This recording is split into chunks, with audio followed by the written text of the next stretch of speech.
2023 meeting of the Southampton Town Zoning Board of Appeals. This meeting is being held live and also via video conferencing in accordance with the Town Board's enactment of Local Law Number 14 of 2022, adopted on May 24th, 2022. Our next meeting and those following will be held here in person at Town Hall and will also continue to allow for remote participation. So we ask you to continually check the town's website for updates and any new information. If you wish to view tonight's live meeting only, please do not join the Zoom meeting and instead go to the town's website. With that, I'd ask that you join me for the Pledge of Allegiance. I pledge allegiance to the flag of the United States of America and to the republic for which it stands, one nation, under God, indivisible, with liberty and justice for all.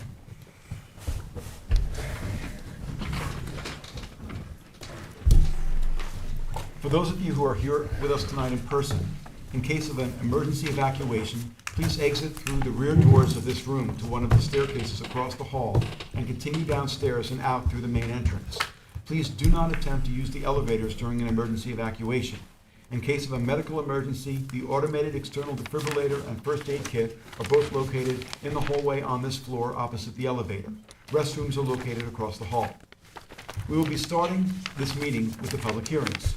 We have applicants and members of the public here with us live and also standing by via Zoom webinar, which is being moderated by CTV. CTV will mute the speakers on Zoom until it is their time to give testimony before the board. Please be patient. If you find that you are having difficulties accessing the hearings, please visit the town clerk's meeting portal and click on the instructions link. Please silence your cell phones and refrain from speaking to one another in the boardroom, as well as it interferes with our recording equipment. Tonight, we have board member Helen Burgess participating via Zoom.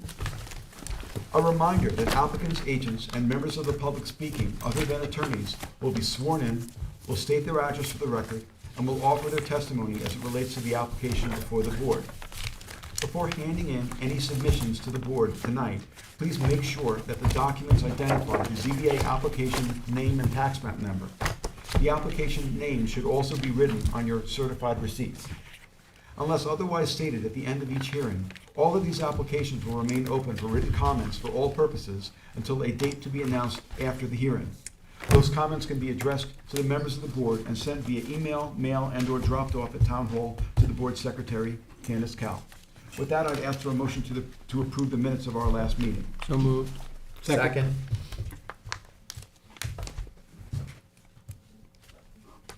Mr. Daly. Aye. Let me see. Mr. Leonard. Aye. Mr. Macedonio. Aye. Ms. Burgess. Aye. Mr. Tuthill. Aye. Ms. Kern. Aye. Chair votes aye, minutes are approved. And now we'll go on to adjournments. Okay. As far as the agenda is concerned, item 2 on the agenda, Roberta Kamey. I move to adjourn that to 11:02. Second. Mr. Tuthill. Aye. Mr. Daly. Aye. Mr. Leonard. Aye. Mr. Macedonio. Aye. Ms. Kern. Aye. Ms. Burgess. Aye. Chair votes aye. And then we're gonna move on to item 13 on the agenda, which is Ronette Riley. I'll move to adjourn that to 11:16. Second. Mr. Tuthill. Aye. Mr. Daly. Aye. Mr. Macedonio. Aye. Mr. Leonard. Aye. Ms. Burgess. Ms. Kern. Aye. Chair votes aye. Excuse me. Item 13 is Stephen and Melissa Lesser. I'll move to adjourn that to 10:19. Second. Mr. Tuthill. Aye. Mr. Daly. Aye. Ms. Burgess. Mr. Macedonio. Aye. Mr. Leonard. Aye. Ms. Kern. Aye. Chair votes aye. Okay, the following decisions are going to be put off to October 19th. Michael Figioli, Inter Vios Deed and Trust. Matthew Frank, Eric J. Balfi and Tara Balfi, Aaron Appel, Alexander Vyman, and Production Holdings LLC. Second. All in favor? Aye. Any opposed? Okay, I will make a motion to reopen Miguel Vaquero. Second. Mr. Tuthill. Aye. Mr. Daly. Aye. Mr. Leonard. Aye. Ms. Burgess. Mr. Macedonio? Aye. Ms. Kern? Aye. Chair votes aye. And the purpose of reopening up the Carol was to accept written submissions. We are gonna accept them, and now I'll move to close with a determination later this evening. Second. All in favor? Aye. Any opposed? Okay, I'll move to reopen Lumber Lane to accept written submissions. Second. Mr. Tudhill? All right, Mr. Macedonio? Let me see, Ms. Kern? Aye. Mr. Leonard? Aye. Ms. Burgess? Mr. Daly? Aye. Chair votes aye, reopen. okay, having done that, I'll now move to close it with a determination later this evening. Second. All in favor? Aye. Any opposed? Okay, that's all I got Okay. Wow. for right now. That was easy. Okay, item 1 on the agenda is David H. Sherwood and Michelle Beebe, 10 Crescent Street, Noyak. This is a minor variance review, so you folks know. Applicant requests relief from the following provisions of the town code. For one, for a proposed screened-in porch at the rear of the dwelling, 330-11, Residence District's Table of Dimensional Regulations, for a rear yard setback of 53.3 feet, where 60 feet is required. And 2, for a proposed attached accessory building, 1-car garage/pool house with covered porch, an accessory distance from street, front yard setback of 40 feet, where a minimum of 50 feet is required, and any other relief necessary. Board has jurisdiction. I'm recused from this application. Okay, this being a minor variance review, there is no public hearing portion for this. So I will move to close this with a determination on October 19th. Second. Wait, leaving it open for written subs. Okay. All right, leave it open for written subs for 10:20. No, Thank- 10:18 is the decision on 10:19. 10:18, written subs. I thought it was closing. No, it's 10:20 for written subs. This is a minor. Oh, okay, sorry, go Okay. ahead. This is a minor. Usually we do the decision tonight, but we're waiting for written subs, so let's Okay, just. so the motion's gonna say written subs on 10:18 with a determination on 10:20. 10:19. Perfect. Second. Okay, second. Thank you. Third. Okay, Mr. Tudhill, All right, Mr. Daly, Aye. Mr. Leonard, Aye. Mr. Macedonio. Aye. Ms. Burgess, Aye. chair votes aye. Okay. okay, item 3 on the agenda is Simon Halgarten and Robin Footlick, 7 Red Creek Park in Hampton Bay, Suffolk County Tax Map 900-126-3-12.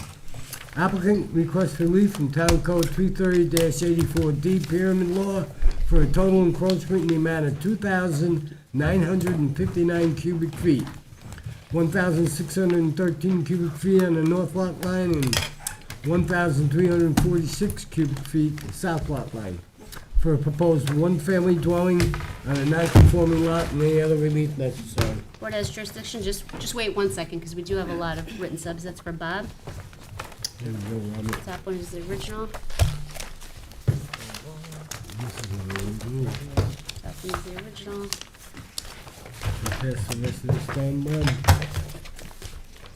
This one? That's the original. This is the pile. And one more original. This man. Perfect. The other pile. Bob's got the original. Bob's got the original Yep. on this? Anything else? Partridge in a pear tree or what?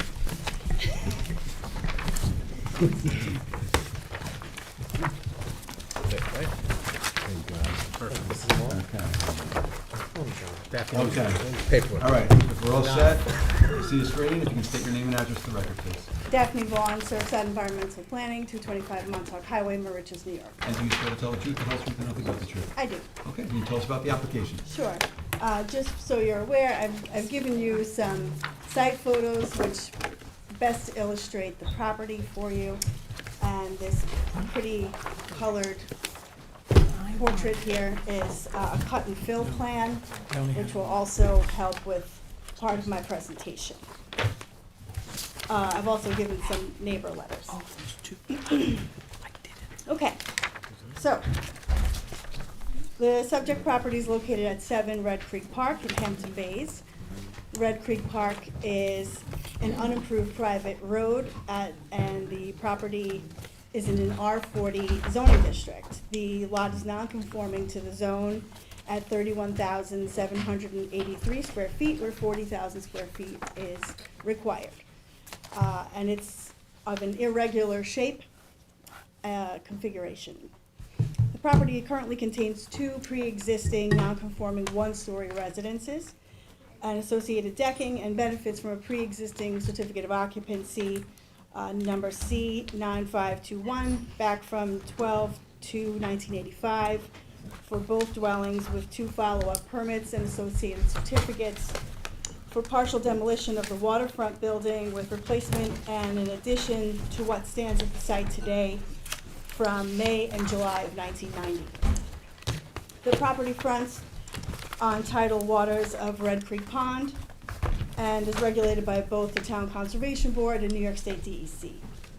The proposed project is comprised of demolition of both of these existing residences and decks, and construction of a new two-story residence with an attached garage, first and second floor decking, open porches, swimming pool, spa, and a fire pit.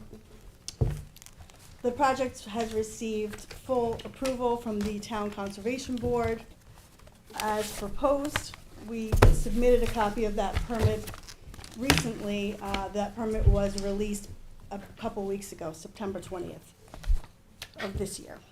Due to the wetland constraints, the entire development has been pushed back in the lot to the bottleneck of the property.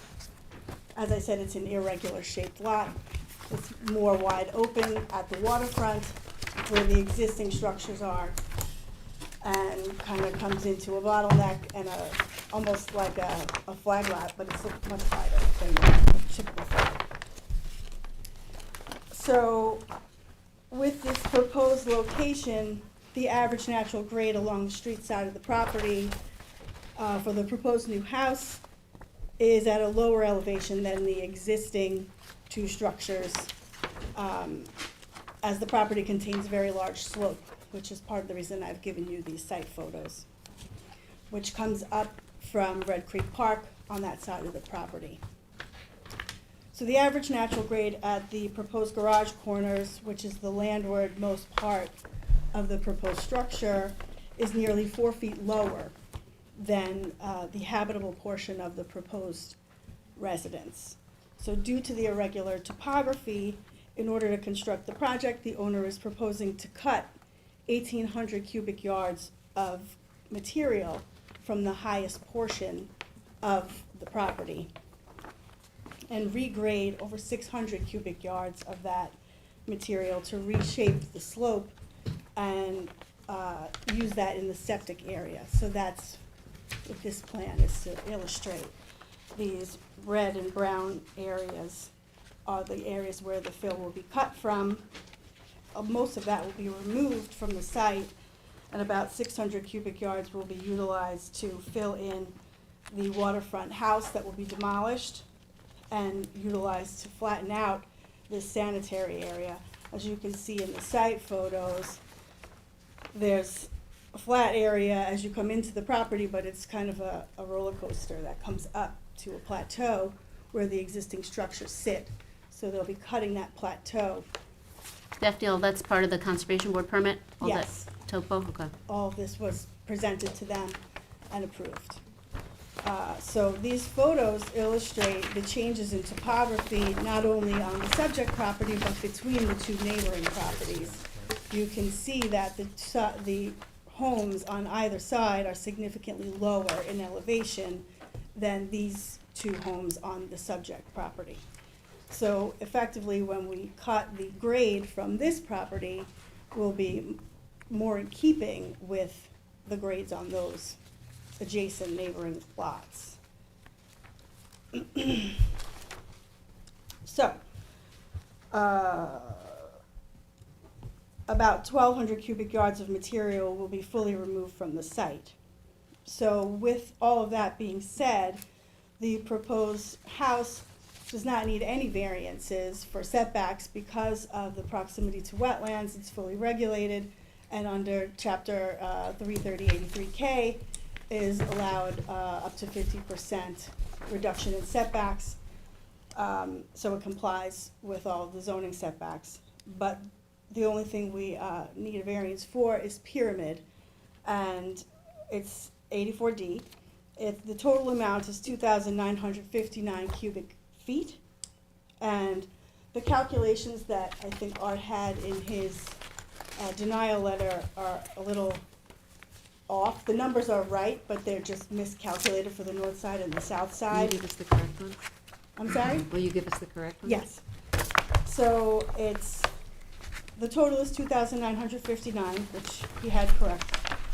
And it's 944 cubic feet on the northern lot line and 2,015 cubic feet from the southern lot line.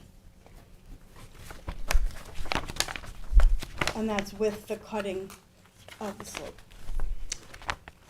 And it's mainly due to the fact that we're taking the house from this wider portion of the property where the development is right now and pushing it back into this further setback from the wetlands to maximize wetland setbacks.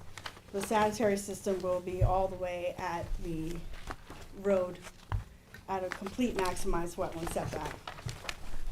And this will be an upgraded septic system, which Yeah, it'll be in itself is a big improvement. Yeah, an IA septic system, and then I did not, actually, on the survey that was provided, the majority of the existing development area is going to become a naturally vegetated wetlands, non-disturbance, non-fertilization buffer, and will be vegetated with native plantings. So this will largely become plants, a whole naturally vegetated area in that existing area. It looks like Art's numbers are based on these plans, because I do see Those are all the right numbers. It's just the way that he added them was incorrect, because the cross sections of the house are taken from a north-south, and he added them from the one drawing to the other drawing, but those are cross-section from north-south, and when you look at the floor plans in relation, one side of those plans and one side of the other are from the same side of the house Okay. versus the opposite. Okay. Has he accepted your correction, Art? Have you raised it with him? I didn't talk to him, but if you just look at the floor plans, you'll see that this Robin's dressing room is part of the master bedroom, and this right side of this cross-section for the pyramid drawings is literally part of the master bedroom, so it's all that same side of the house, it's just flipped. Okay. Yeah, as long as he Yeah. accepts it, Yeah. that's all. It's Yeah. really wanting to come back because, Yeah, I mean, they all add up to the same total amount, Yeah, it's no, just I a matter of understand. how they're split from one side to the other. I can certainly email him to just confirm Yep. that I he think you agrees. should. Yeah, that would be great. So what you're saying is the two outside numbers are added together and the two inside numbers on this are added together? Yes. Okay. Understood. So, listening and taking a look at the survey and the issues with wetlands on this parcel, basically the pyramid relief is being driven by where the proposed house is being located, and the fact that it narrows, that the lot size narrows.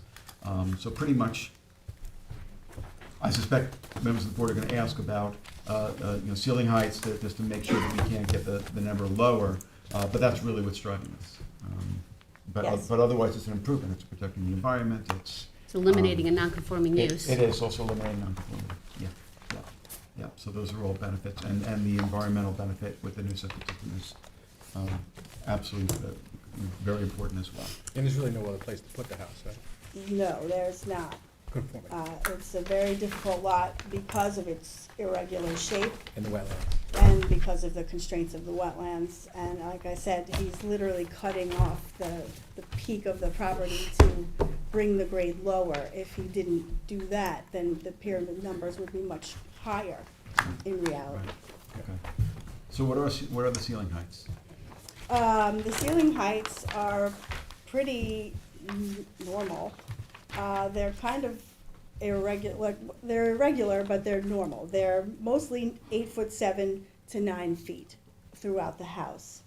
But you can see on this cross-section that they do have a lower 7'7" wall on the, I guess that's the south side of the house, to try to comply as much as possible. They basically did the best that they could to comply with the pyramid within the parameters of making the house habitable on both stories, where the central portions of the house are the larger, the 9-foot ceiling heights. Okay, so I'm not sure where members of the board are on. And the amount of house relief. itself is 32 feet high, correct? It's less. It's Less. actually 29 feet, 4 3/4 inches. So it's less than the maximum It height. appears both neighbors don't oppose both sides. I actually submitted a package of Yeah, I read that. the 2 adjacent neighbors and then one neighbor 2 Two doors down. Mr. Holgarten has spoken with the neighbor across the road who was also okay with it. He just didn't give us a letter. And that's pretty much the whole road, because it's a small private cul-de-sac without a cul-de-sac. Okay, so that's what we have. Just want to ask if you want to talk about the ceiling heights and what can be done to reduce the pyramid at all. Well, if the whole first floor was at 8 feet, that presumably would reduce the pyramid, I would imagine. Well, He could also make the house smaller and then not require the pyramid. So, he clearly wants this house and he wants what he wants, but he needs relief in order to accomplish that, so. I don't really have a problem with the pyramid relief being requested. I don't either. It's in the It's middle. under of- 3,000, he's making accommodations for the slope of the property, he's really boxed into a small area. So while I normally do have problems with pyramid relief, this one I don't particularly have. Wetland issues, it's in the middle of the woods, and it's not gonna bother anybody. Yeah. well, and like I said, it's because of the slope that you're taking the average natural grade from the closest point, and because that slope is so, Yeah, no, it's hilly, you can Large. see, yeah. the it's closer really- you get to the road, the lower the slope becomes, so your average natural grade becomes Lower. lower effectively, where if you are able to push the house back, you get a higher natural grade, so then you're taking the point from a higher place. Right, right. So And you're, what is the square footage of the house altogether? I mean, I think it's probably a pretty modest house. How many bedrooms? it's 4 bedrooms, I believe. And the footprint that was approved by the conservation board, it's actually a 3,200 square foot footprint. All right, well, I don't have an issue with I don't have it an issue. either. I don't have an We'll see if there's anyone here, but since we already know that both of the adjacent property owners who will be impacted by this are in support, so, I think, I'm okay with it, and I'm not sure if anyone else wants to share their thoughts. Okay. All right, if not, then I wanted to ask if there's anyone who's here in the boardroom who would like to be heard in connection with the application of Howell Garden and Footlick for property located at 7 Red Creek Park in Hampton Bays. Is there anyone who's waiting to be heard on Zoom in connection with this application, which again, it's a property located at 7 Red Creek Park in Hampton Bays? If you're waiting to be heard on Zoom, this would be the time to let us know by raising your hand. See no hands. No hands, okay. All right, if not, Bob, it's yours. It's mine. Move. Close the hearing, hold it open for written submissions until October 20th with a decision on November 2nd. Second. Okay, Mr. Macedonia. Aye. Mr. Tudhill. Aye. Mr. Daly. Aye. Mr. Leonard. Aye. Ms. Burgess. Aye. Ms. Kern. Aye. Chair votes aye. Thank you for being here. Thank you. Thank you. Good to see you, Jeff. Okay, 22, item 4 on the agenda, 2266 Montauk LLC. Excuse me.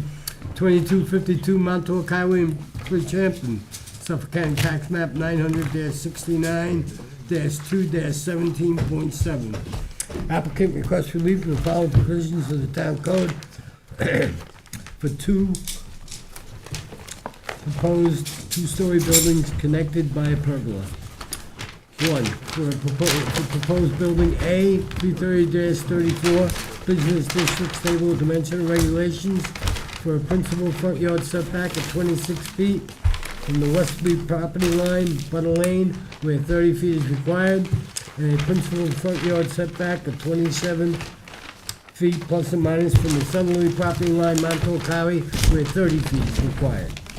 The proposed building B, 330-34, for a principal front yard setback of 27 feet from the southerly property line, Montauk Highway, where 30 feet is required, and a principal minimum side yard setback of 12 feet where 15 feet is required. 3, for a proposed two-story dwelling, 330-34,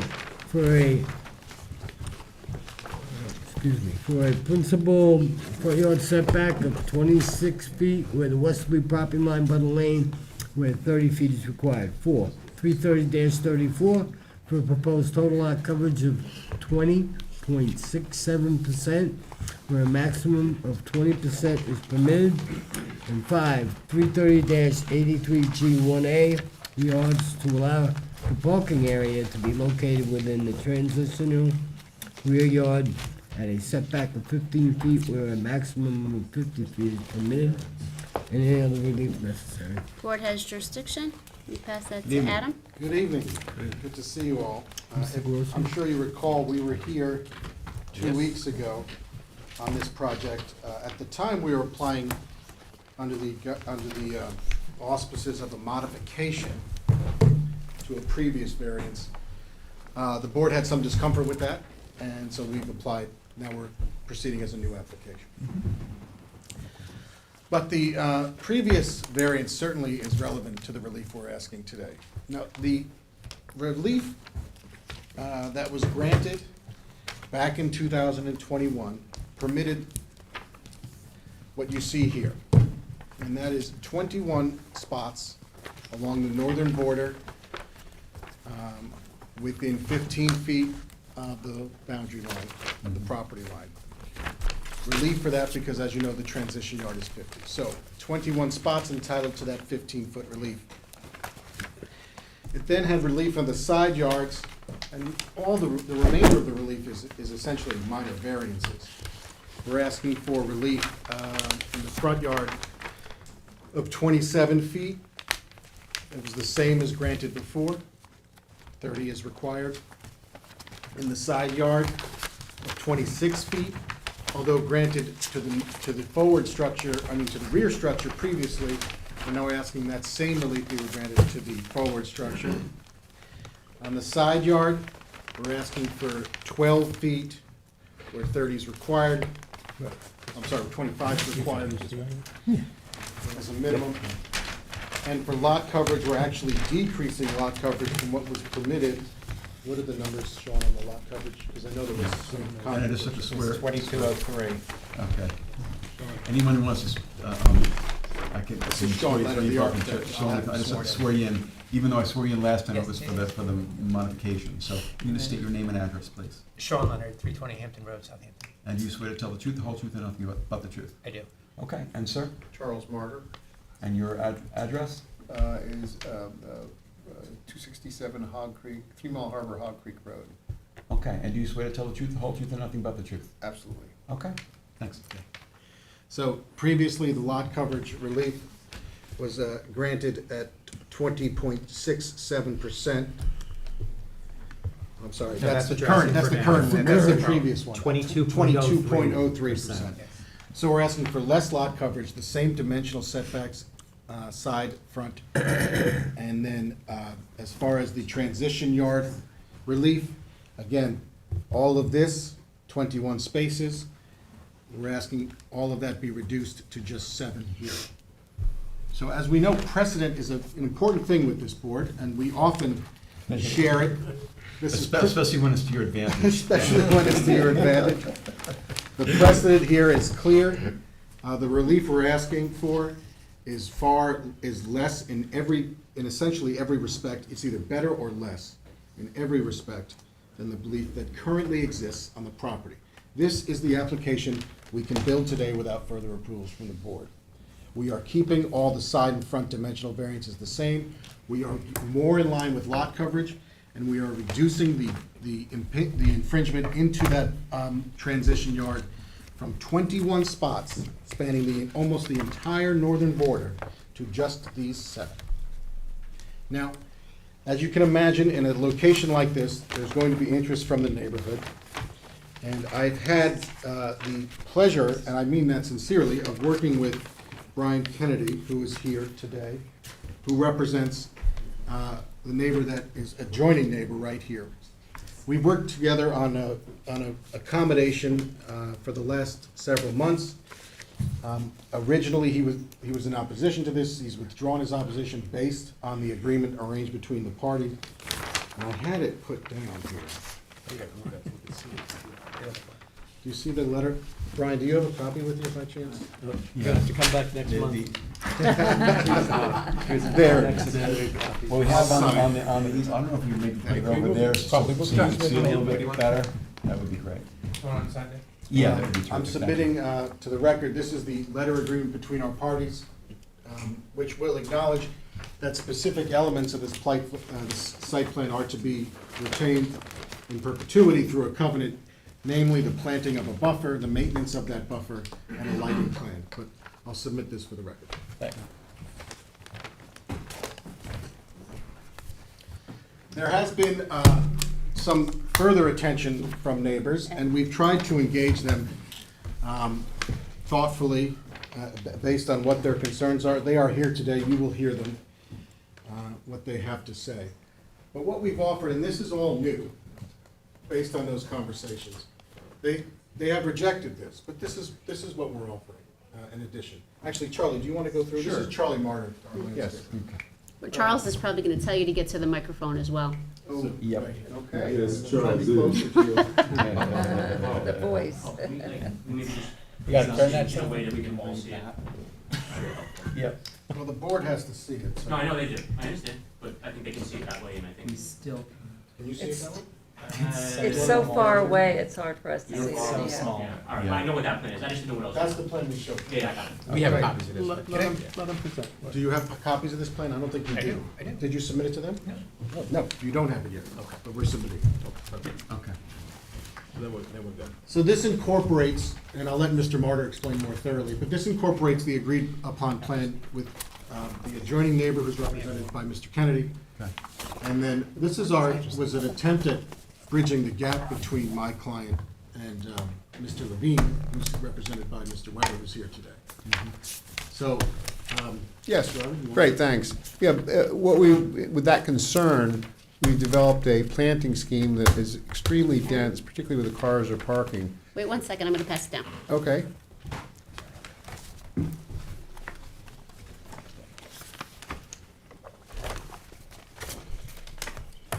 Do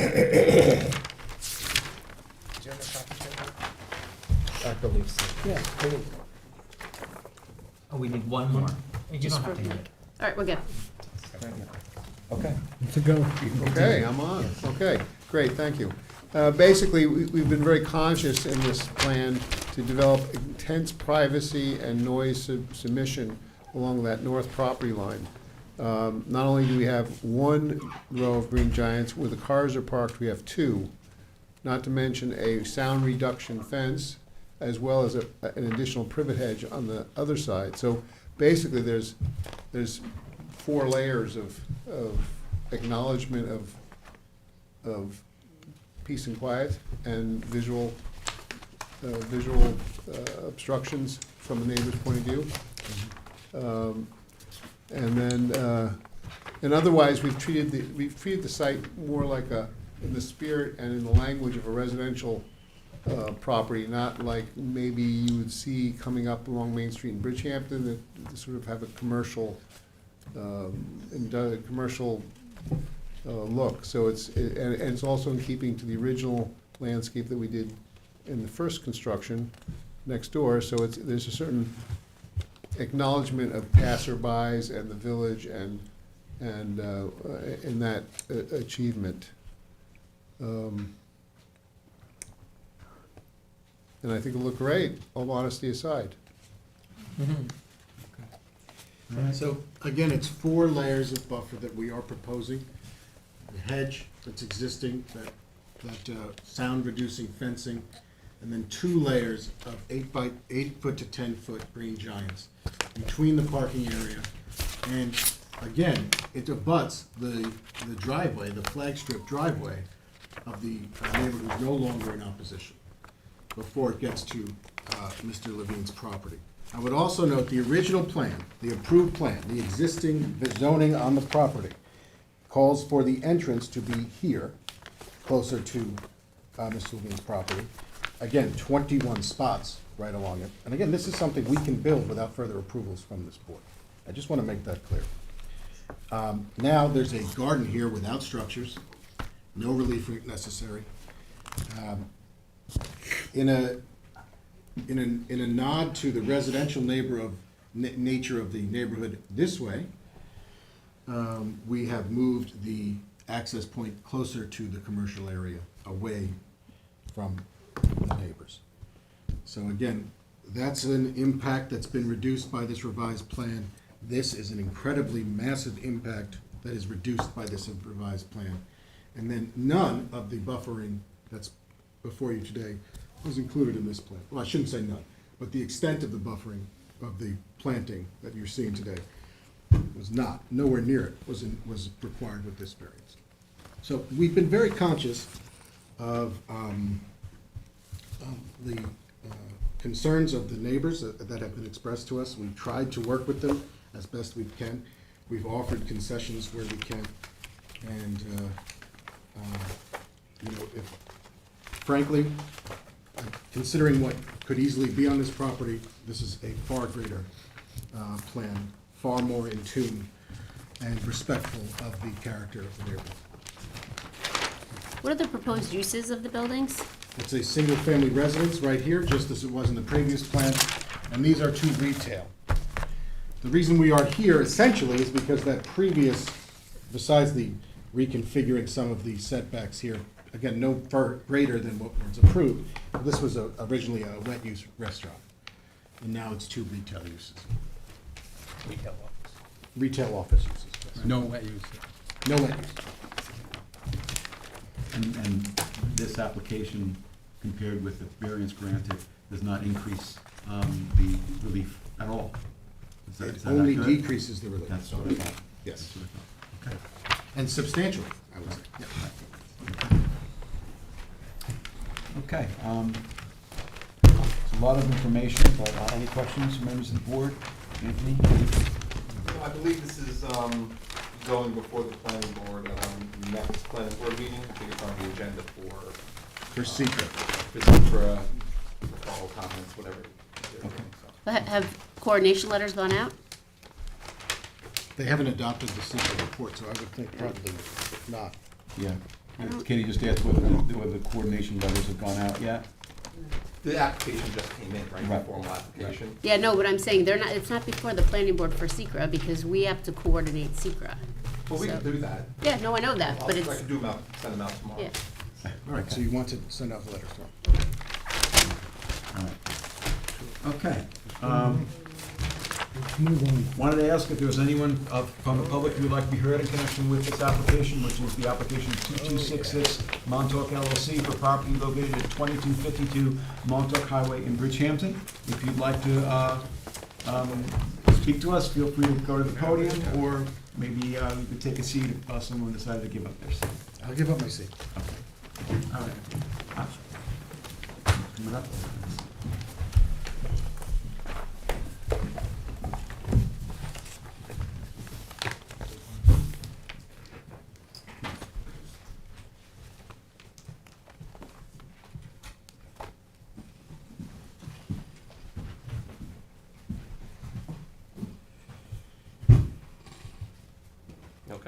Yep, whenever you're ready. Great, thank you.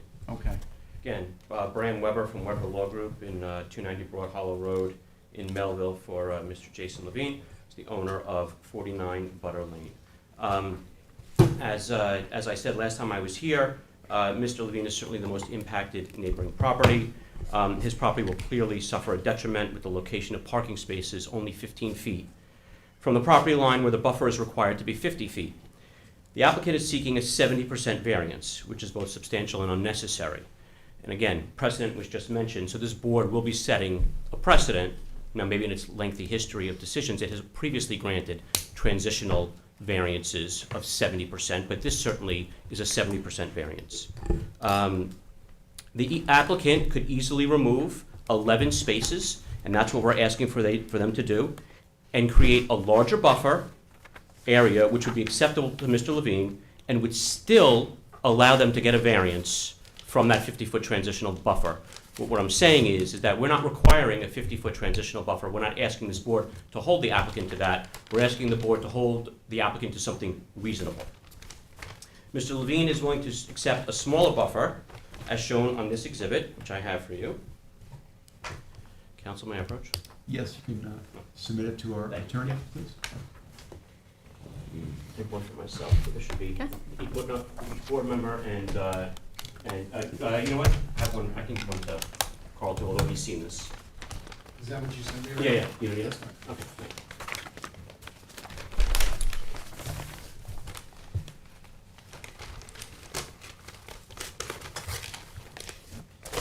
So this is an alternative plan? Correct. So Okay. it's very simple. It's our crude attempt at taking the existing plan and playing around with Adobe PDF. But as you can see on it, what we're looking to do is seek the removal of the 7 most northerly spaces as well as the 4 most westerly spaces, and that dotted line would be the proposed buffer. And does it relocate those spaces somewhere else, or does it ask for a parking variance? It doesn't relocate those spaces, and I'll get to that in a Okay. moment, Counsel. So Mr. Levine is willing to accept a smaller buffer, as shown as Exhibit 1, as I said, which ranges roughly from 33 to 40 feet. So at 33 feet, that variance is still about a 33% variance, which is still a significant variance, but combined with an appropriate fence and dense landscaping, provides Mr. Levine with significantly more protection for his property. So again, the project, as proposed, seeks a 70% variance without any study or substantive evaluation of the impacts to Mr. Levine's property, which again would be directly impacted, and as I mentioned when I was here last time, through no fault of the applicant certainly, courtesy aside, which could have been considered, but there was no requirement that Mr. Levine receive notice of those hearings in 2021 at which you granted previous relief. He didn't receive notice of that. He has the paper, the flag lot driveway in between his property and the abutting property, so he didn't receive notice because he's not a directly abutting property. I just want to correct one thing as well. The variances requested are actually greater, not in size of variance, but number of variance. For example, previously there was 1 building along Montauk Highway which needed a setback variance. Now there are 2. So that is an additional variance. It's no greater distance, but there is an additional variance. Same along Butter Lane. Butter Lane, there was relief granted for 1 building, and now it's being granted for 2 buildings. So saying it's the exact same relief or less, that's not true. There's actually 2 more variances being granted. So again, Exhibit 1 shows the relief we're seeking, which is the removal of 11 parking spaces and an increased buffer. And again, to Council's point, this proposal doesn't need 36 parking spaces. So for a 6,000 square feet of retail and a supposed single-family residence, you have to think about it. 36 parking spaces for a house and 6,000 square feet of retail. I put a FOIL request in for the full application, which I haven't received yet, to see if there's a parking study justifying 36 parking spaces and the paving and infrastructure to support all that parking for 6,000 square feet of retail and a single-family residence. So just on the FOIL part, my office did put in a FOIL request on the 27th of September for all documents related to this application. Mr. Benincasa had provided me with a copy of the application, I believe sent it to my office on the 25th, the day I wasn't in the office, a couple of weeks after he had filed it. We have not received any documents, but I don't believe it's the complete application. We haven't received any documents related to the FOIL request yet. We're being told by the FOIL officer that we won't receive documents until November 2nd. And I'm specifically looking for the EAF that was supposed to be filed with the application, and any studies or analysis or data on any of the impacts from the development. But the plan does say that they need that many spaces. It says total spaces That's the zoning required. requirement as far as I know. That is absolutely correct, based on a single-family residence. So Well- if I may, exhibit number 2. Okay.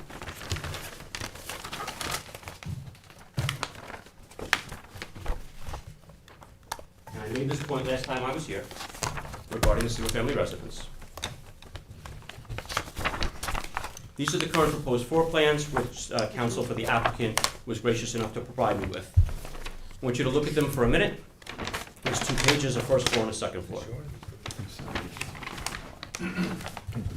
So those are the floor plans for the dwelling? Correct.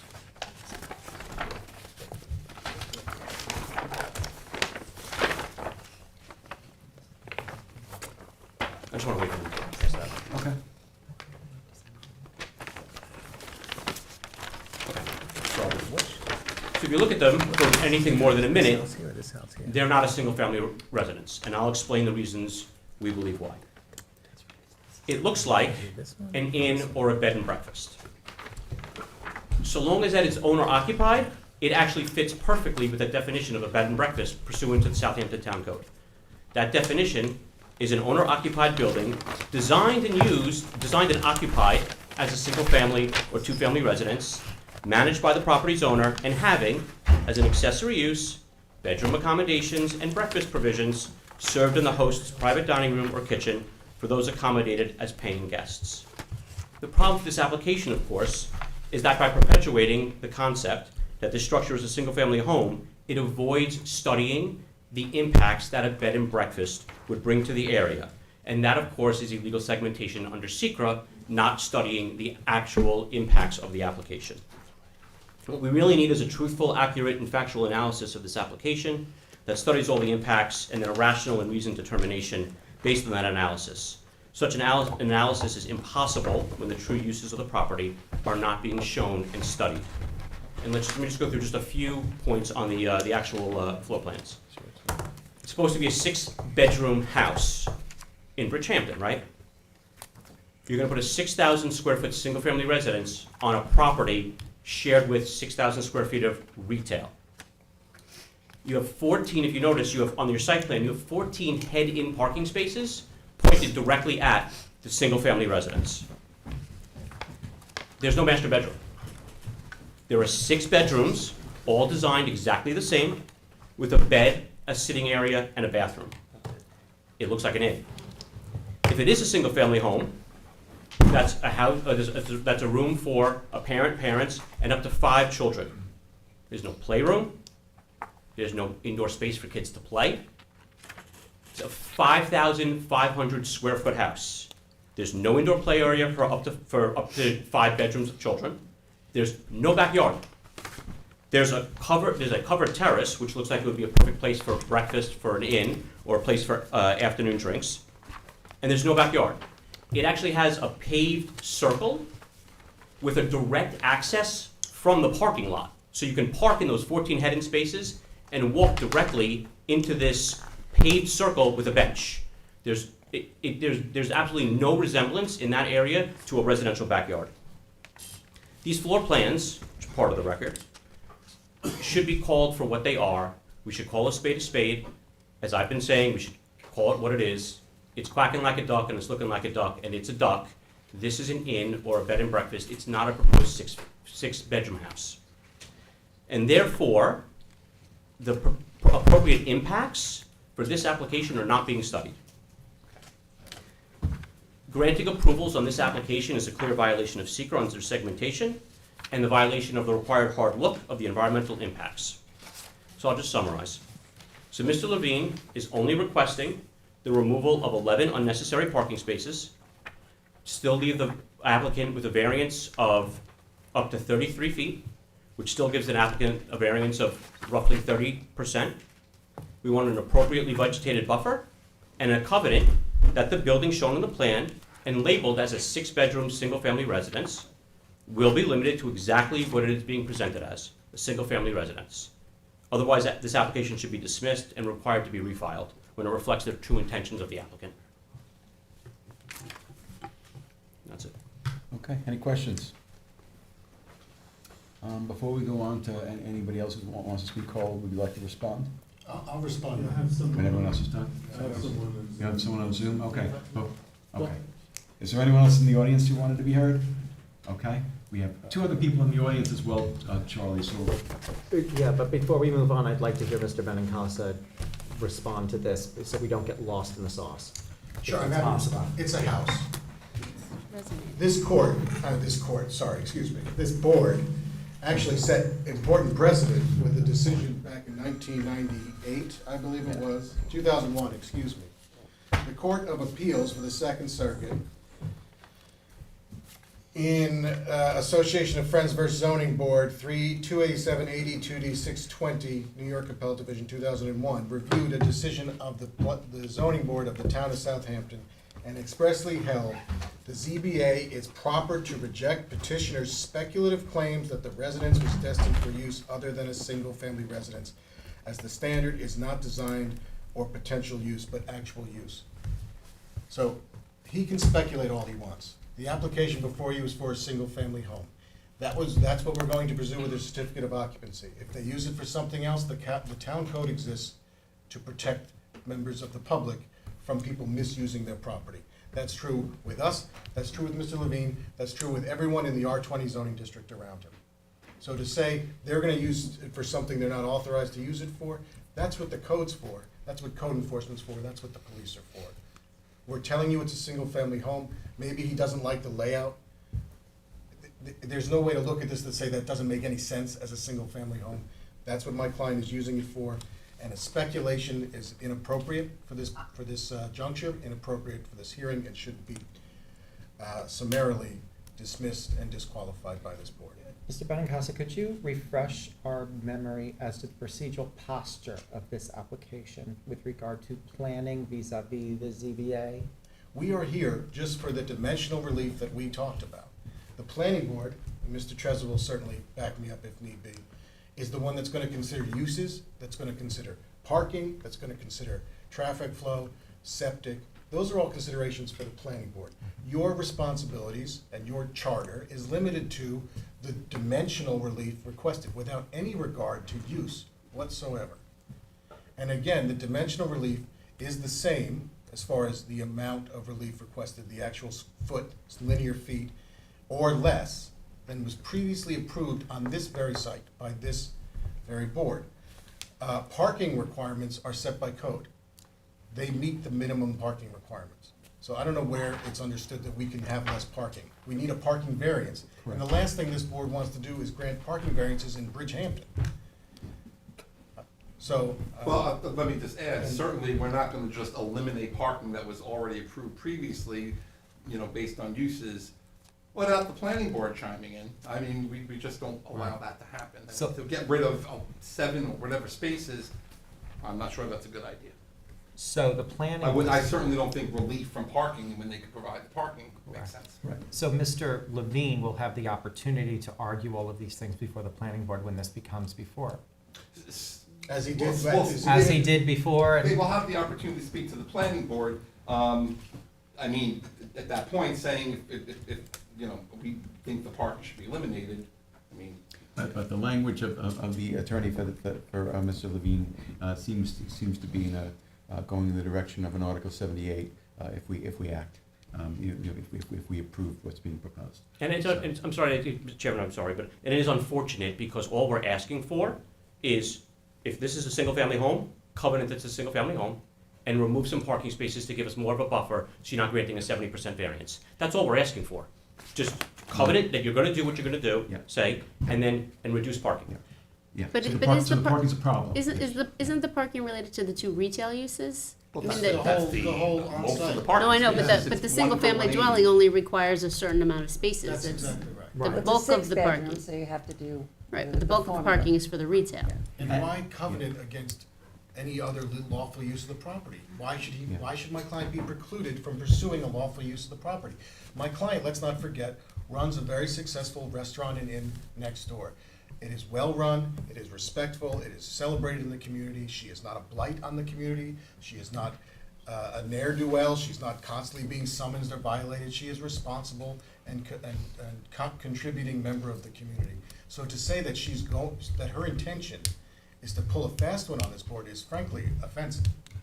I have a question for you. What, if any, vegetated buffer is there on the other side of the gravel driveway, Mr. Levine's side of the driveway? There's only, so he doesn't control that land, so there's only a. On his property, on the other side of that gravel driveway? On the other side of the gravel drive, there isn't anything. Yeah, there isn't anything. It's open, it's an open side yard, or front yard, Yeah. side yard. Okay. Side Well, yard. and I'm trying to figure Yeah, we have to keep moving, because we also Yeah, have to do, yeah, you have to do absolutely. secret So I on this just, still. so that's fine, and I know we have other speakers, I just wanna say, this board will be making a mistake when, and this is clear as day, that when when an applicant comes in, and because you only need a permit to do a bed and breakfast, when you go to do a bed and breakfast, the appropriate impacts will not have been studied, and this board will have allowed a violation of But secret. that's not true, they need special exception, it's a No, special you need- exception for use. Not- bed and breakfast, it's not even permitted in the HO. They need a use variance. But a special exception, a bed and breakfast, that's not true. Bed and- No. Boarding is permitted by special exception. It's actually permitted without special exception in the rest of R20, which is the remainder of the community, but in HO, it's by special exception. Okay, and you're welcome to Yes, submit anything sorry. you'd like in terms of the case law and what's in the code as to how that would work. But we have an applicant who's making a representation as to what's gonna be, that's gonna be a residence and not a bed and breakfast. That can be, question, but, we have to take the applicant at the applicant's word. I mean, And the measure hearing's a not gonna be covenant. closed, because we have to coordinate secret, we have to do lead agency, I mean, I'm not saying this is gonna go on forever, but we need 30 days to do lead agency resolution Right. anyway, so. Okay, all right, so I know there are some other folks who want to speak. I'd like to do the people who are in the boardroom before we do the folks on Zoom. Linda, would you like to say a few words? I'll keep it short. Okay. My name is Linda Riley, 235 Hampton Road, Southampton, and I am here on behalf of two property owners across the street. They're residential property owners at 32 and 42 Butter Lane.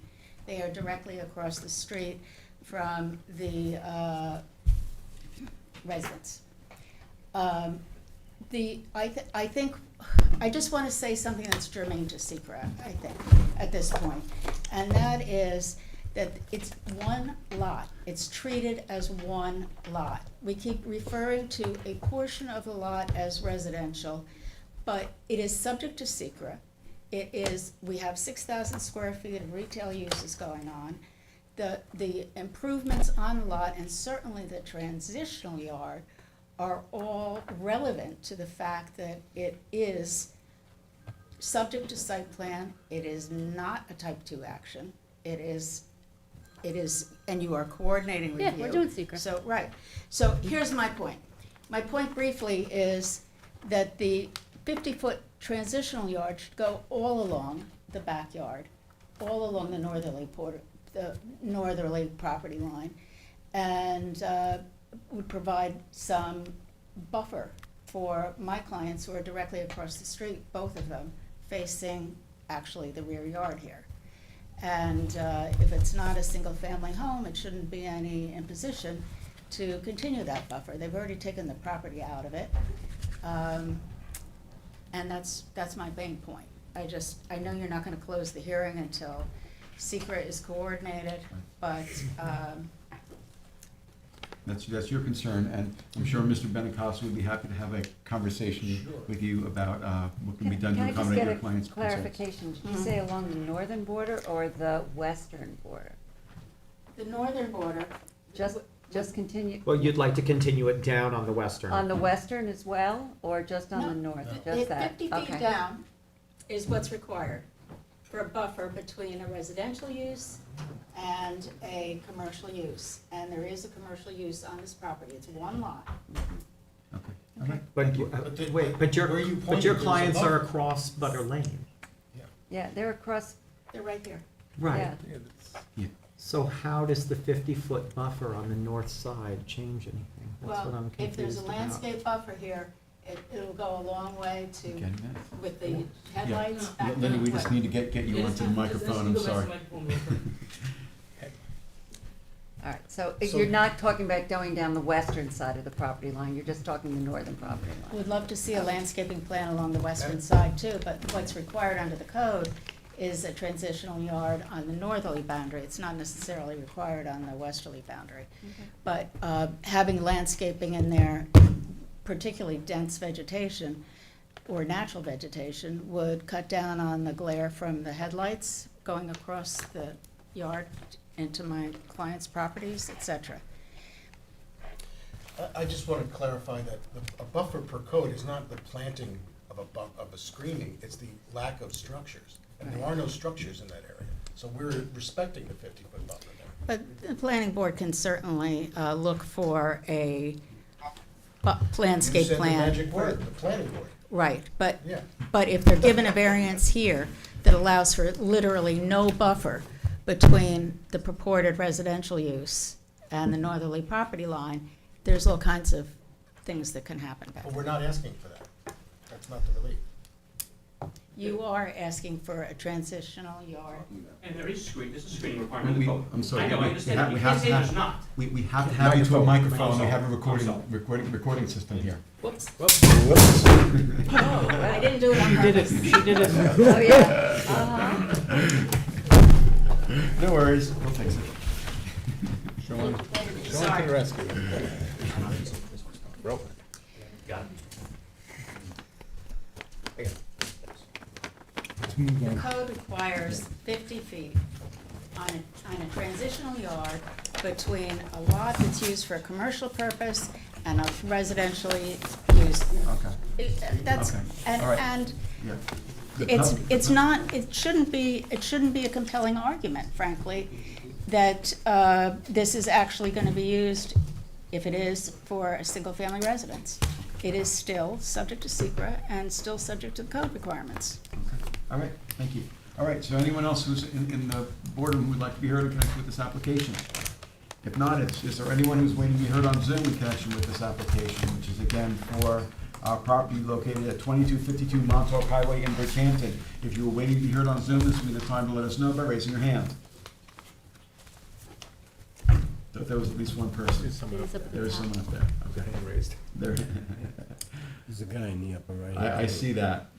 Hello, we can sort of see you. Charlie?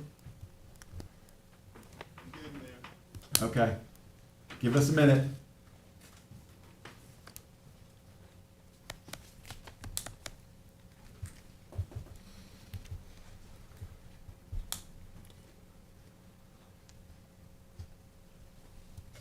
He can still speak, can he?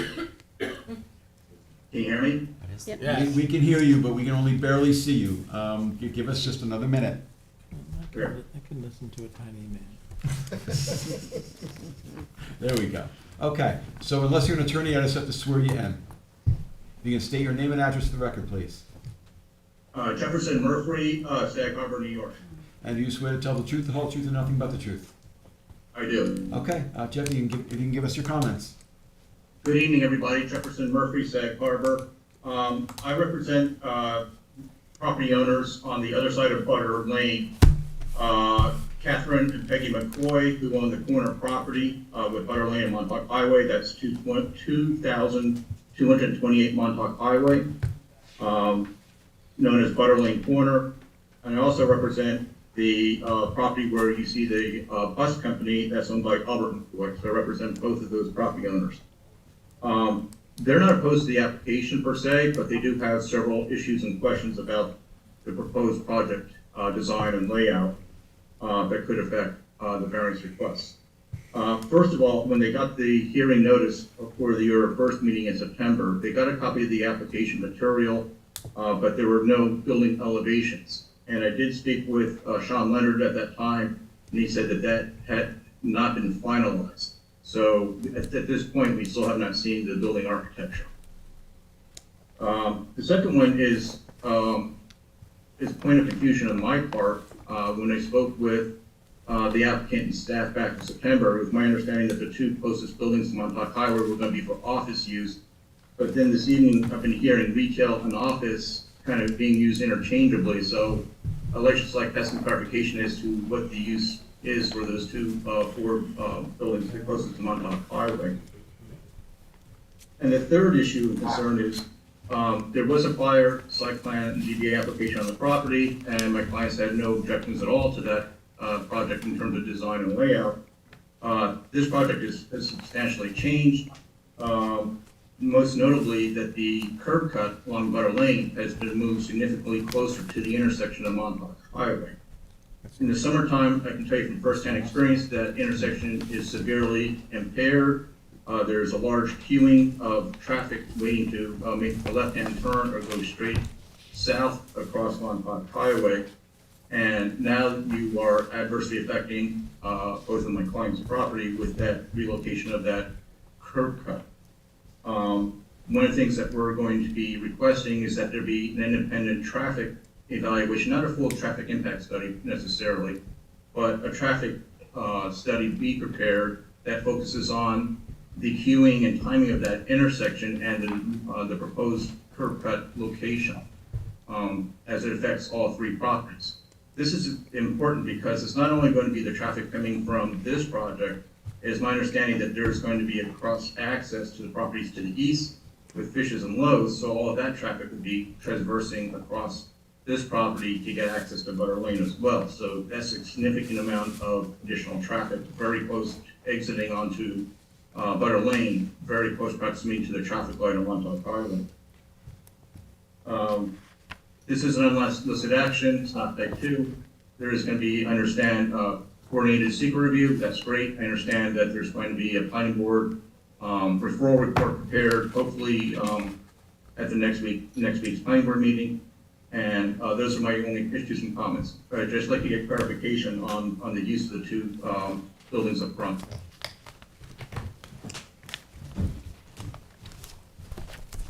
All right, Sean, you gonna answer that question? Yes, what is the permitted use in that district, I can't which is, hear. the permitted Little use, louder, yeah. which is in I that can't. district. Okay, our system isn't working perfectly. Why don't you just go to the mic? There's one up There's a there. mic right here, sir. The uses will be permitted, is what Sean's saying. So is it going to be retail or office? Because it is zone Hamlet office. It is, the permitted use Don't is do that. both, Okay. Don't wanna make things worse. the permitted use is both retail and office. We don't have any tenants at the moment, so if somebody wants to assemble an office, it'll be an office space. If somebody wants to retail, it'll be retail space. And the parking requirement is interchangeable It's one between, per 180, it doesn't make a difference. Okay. That's the answer. But then also the traffic distribution for office and retail are also very different from one another. So if there's a traffic valuation done under secret, one would need to know what this means. And this is all part of the secret part of the application? Correct, Which is yes. gonna be, Yep. you know, moving forward. Absolutely agree. Yeah. Okay. All right. Any other questions? Not from me. Okay. If we could get a copy of the building elevations for the clients, because that was not included in the original application package, that would be very helpful. Okay. I believe We're happy to Mr. do that. Constable will provide that to you. And just for the board's record, I did have spoken with Mr. Benacasa and Sean Leonard about the application, so they were copied on our letter to your board back on September 6th, so no surprises by us. Okay, all right. Thank you for the Correct. comments. Okay, Carl?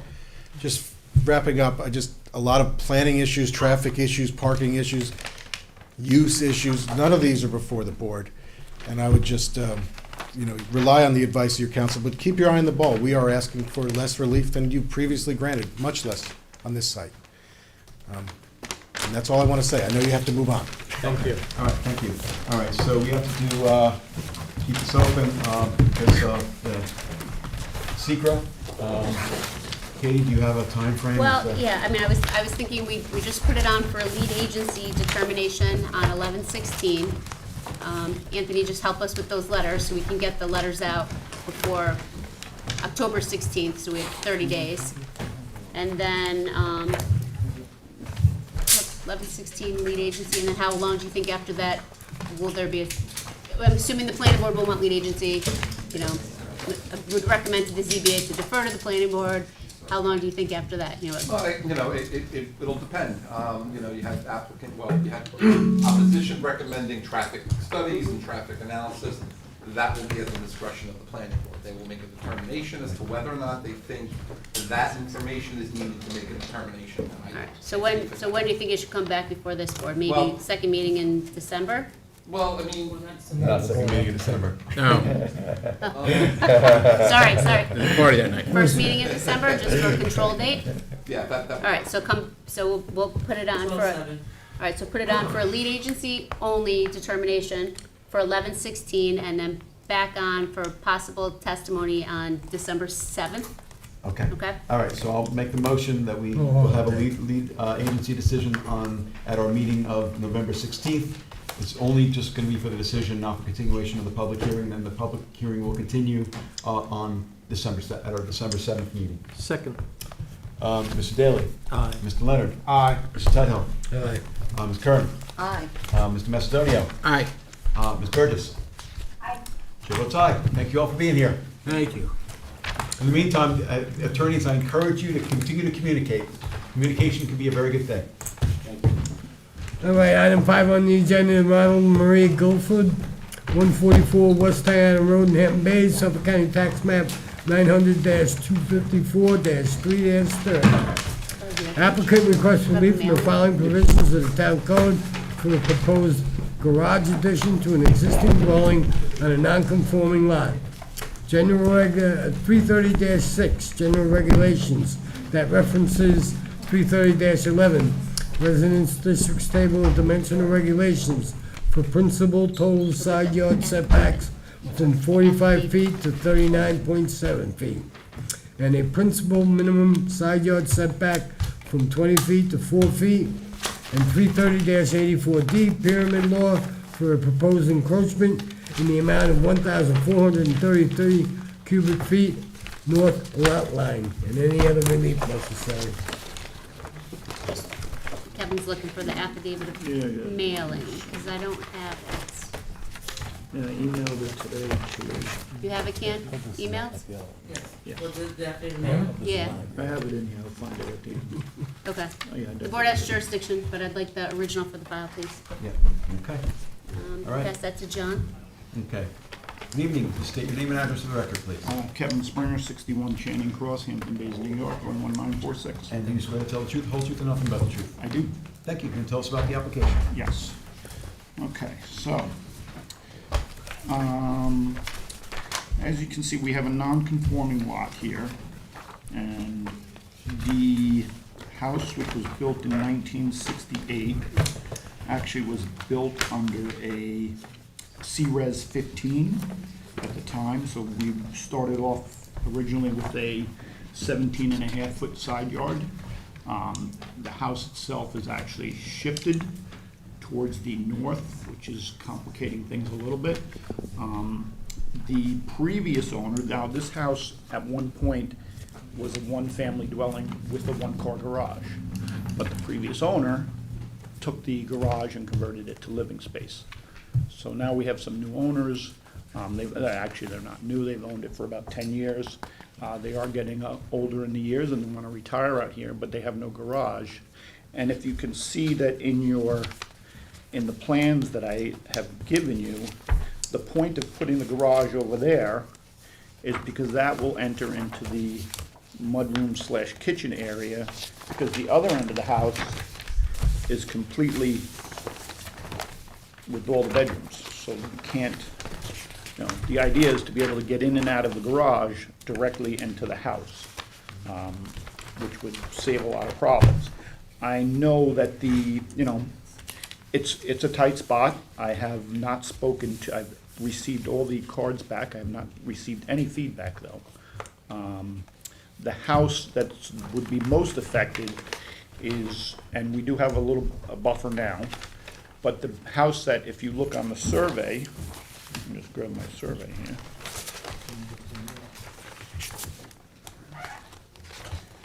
If you look at the house from West Tiana, and then you have Oakwood Road, so that would be over in here. This house, actually, the rear yard faces their side yard. So they would be the ones that I would think would have something to say, but I have not heard back from them, even though they have received the application. As far as the pyramid, I mean, I know it sounds a little bit much in pyramid, but that's mainly because of the distance setback, because it isn't only a one-car, one-floor garage, so it's not a two-story pyramid issue. It's just that it's, tight to the side yard. The garage itself, as you can see, is a normal-sized garage. It's only 12 foot in width, which is a very standard small garage. It's a one-car, there's nothing fancy to it.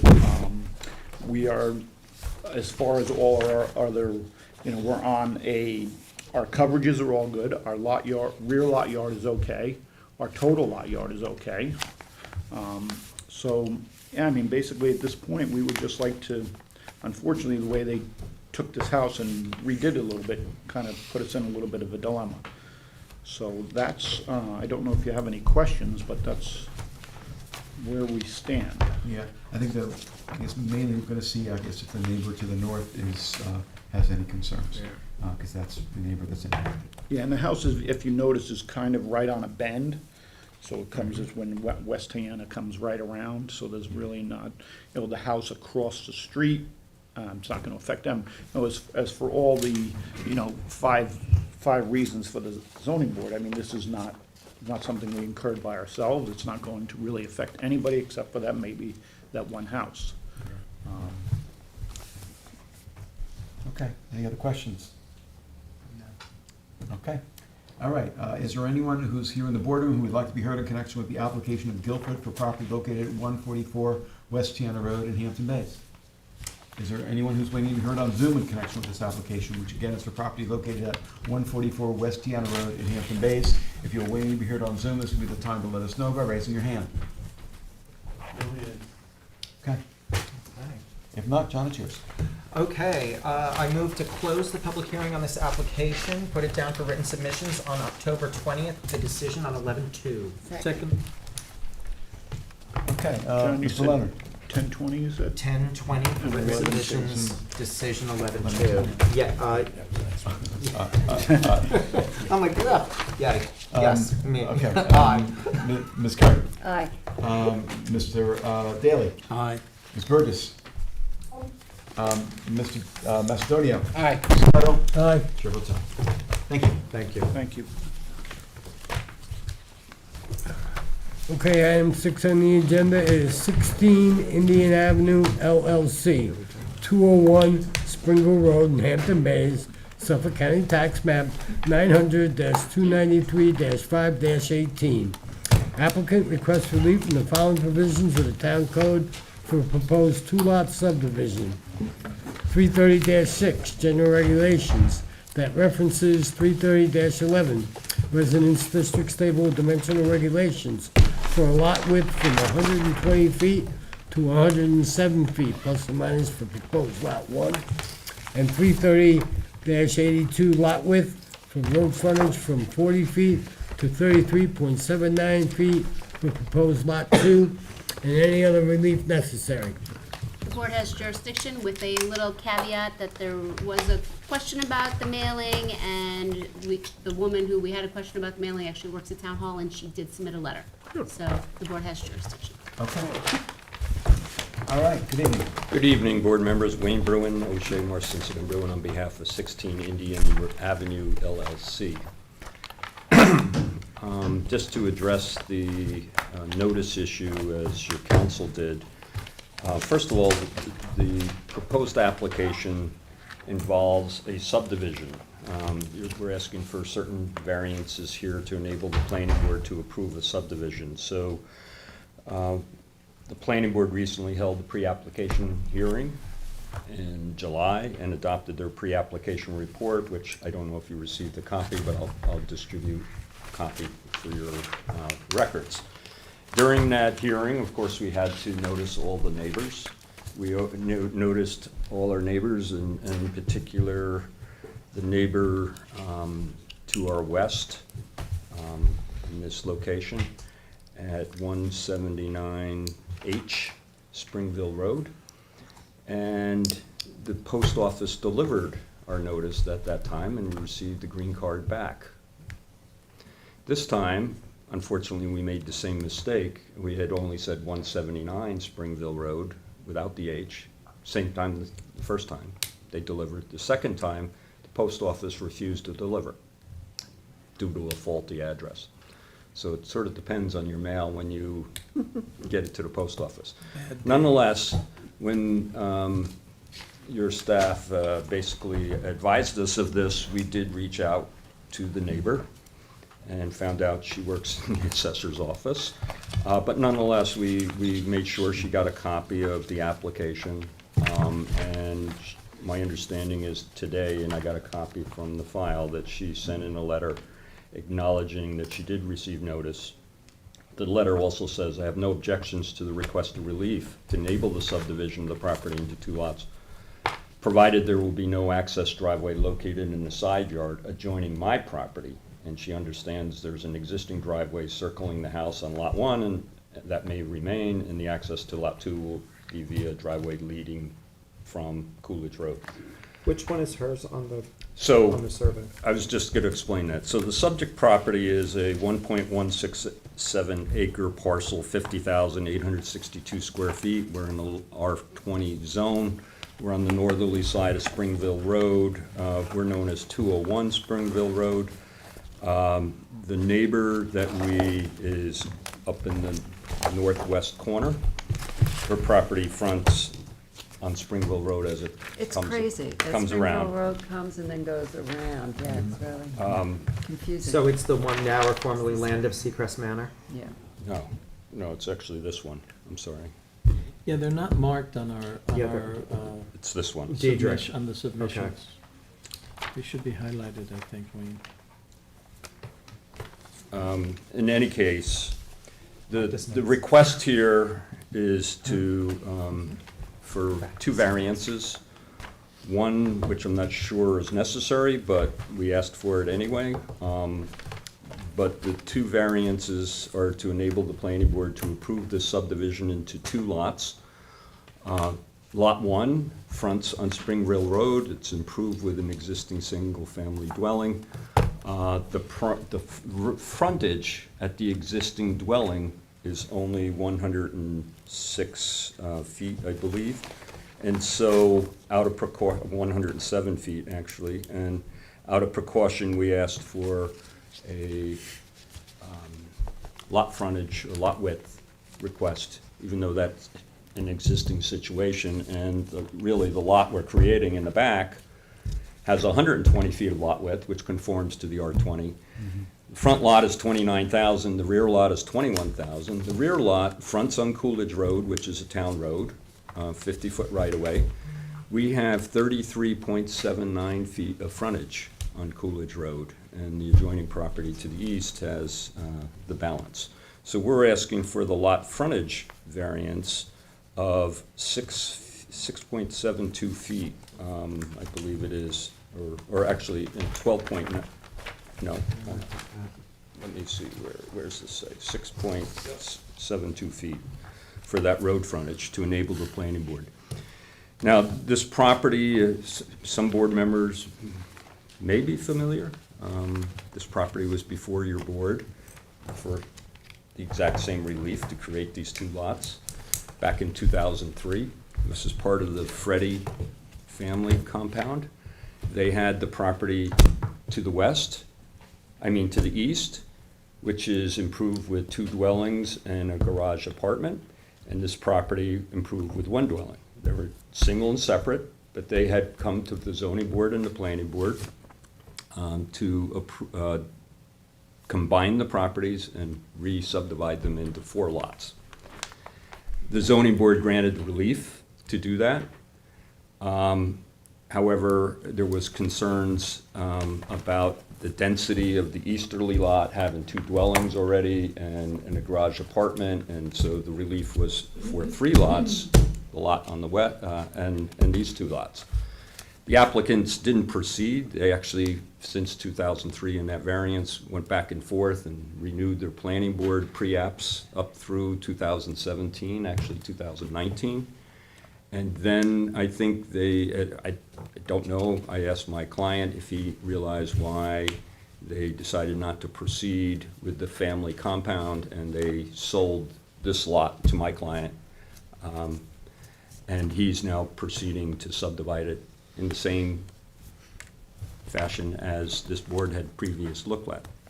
So there is some precedent to this. We provided copies of your decision back then.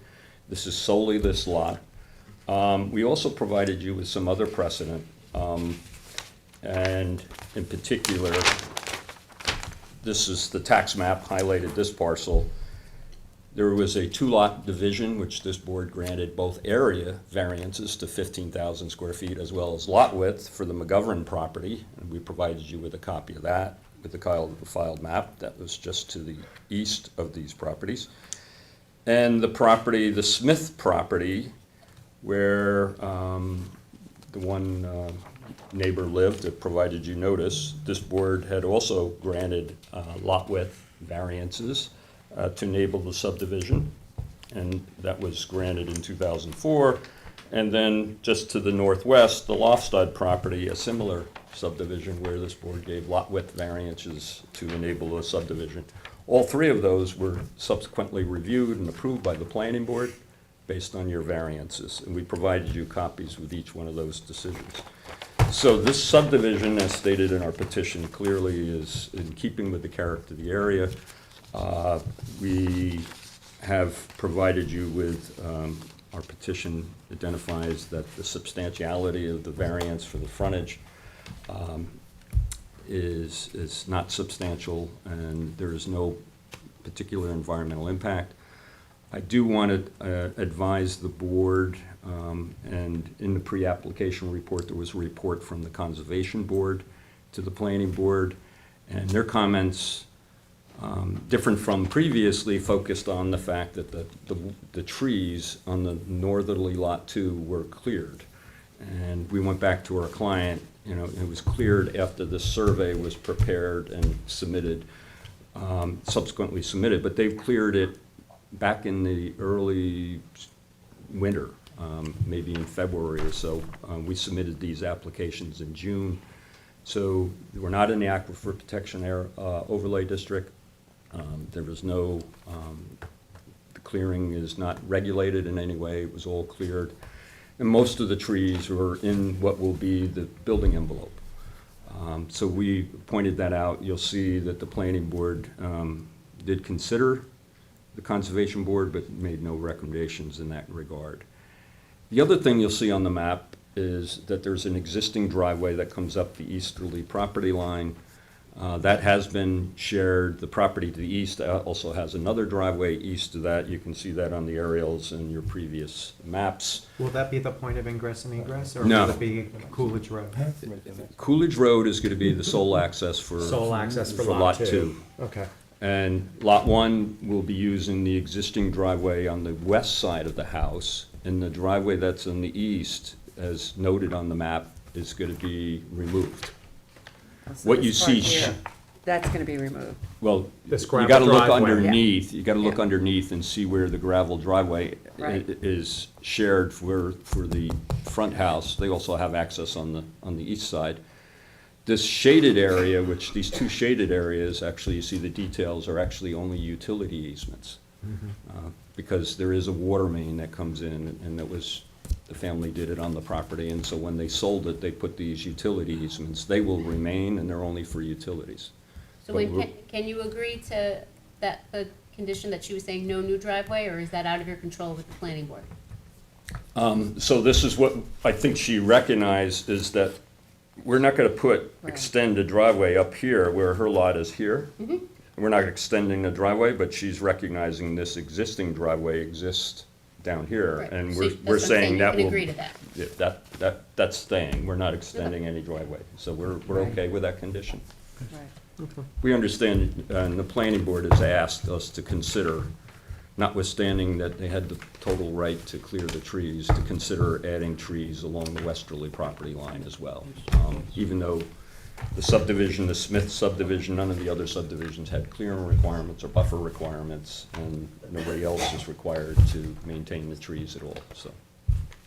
So ingress and egress to this property will be through Coolidge Road For Lot 2, for Lot 2. yes, and Lot 1 will continue to maintain the driveway on the west side of the house. May I say something, Adam? Yes, of course. Wayne, I'm very distressed that you said that the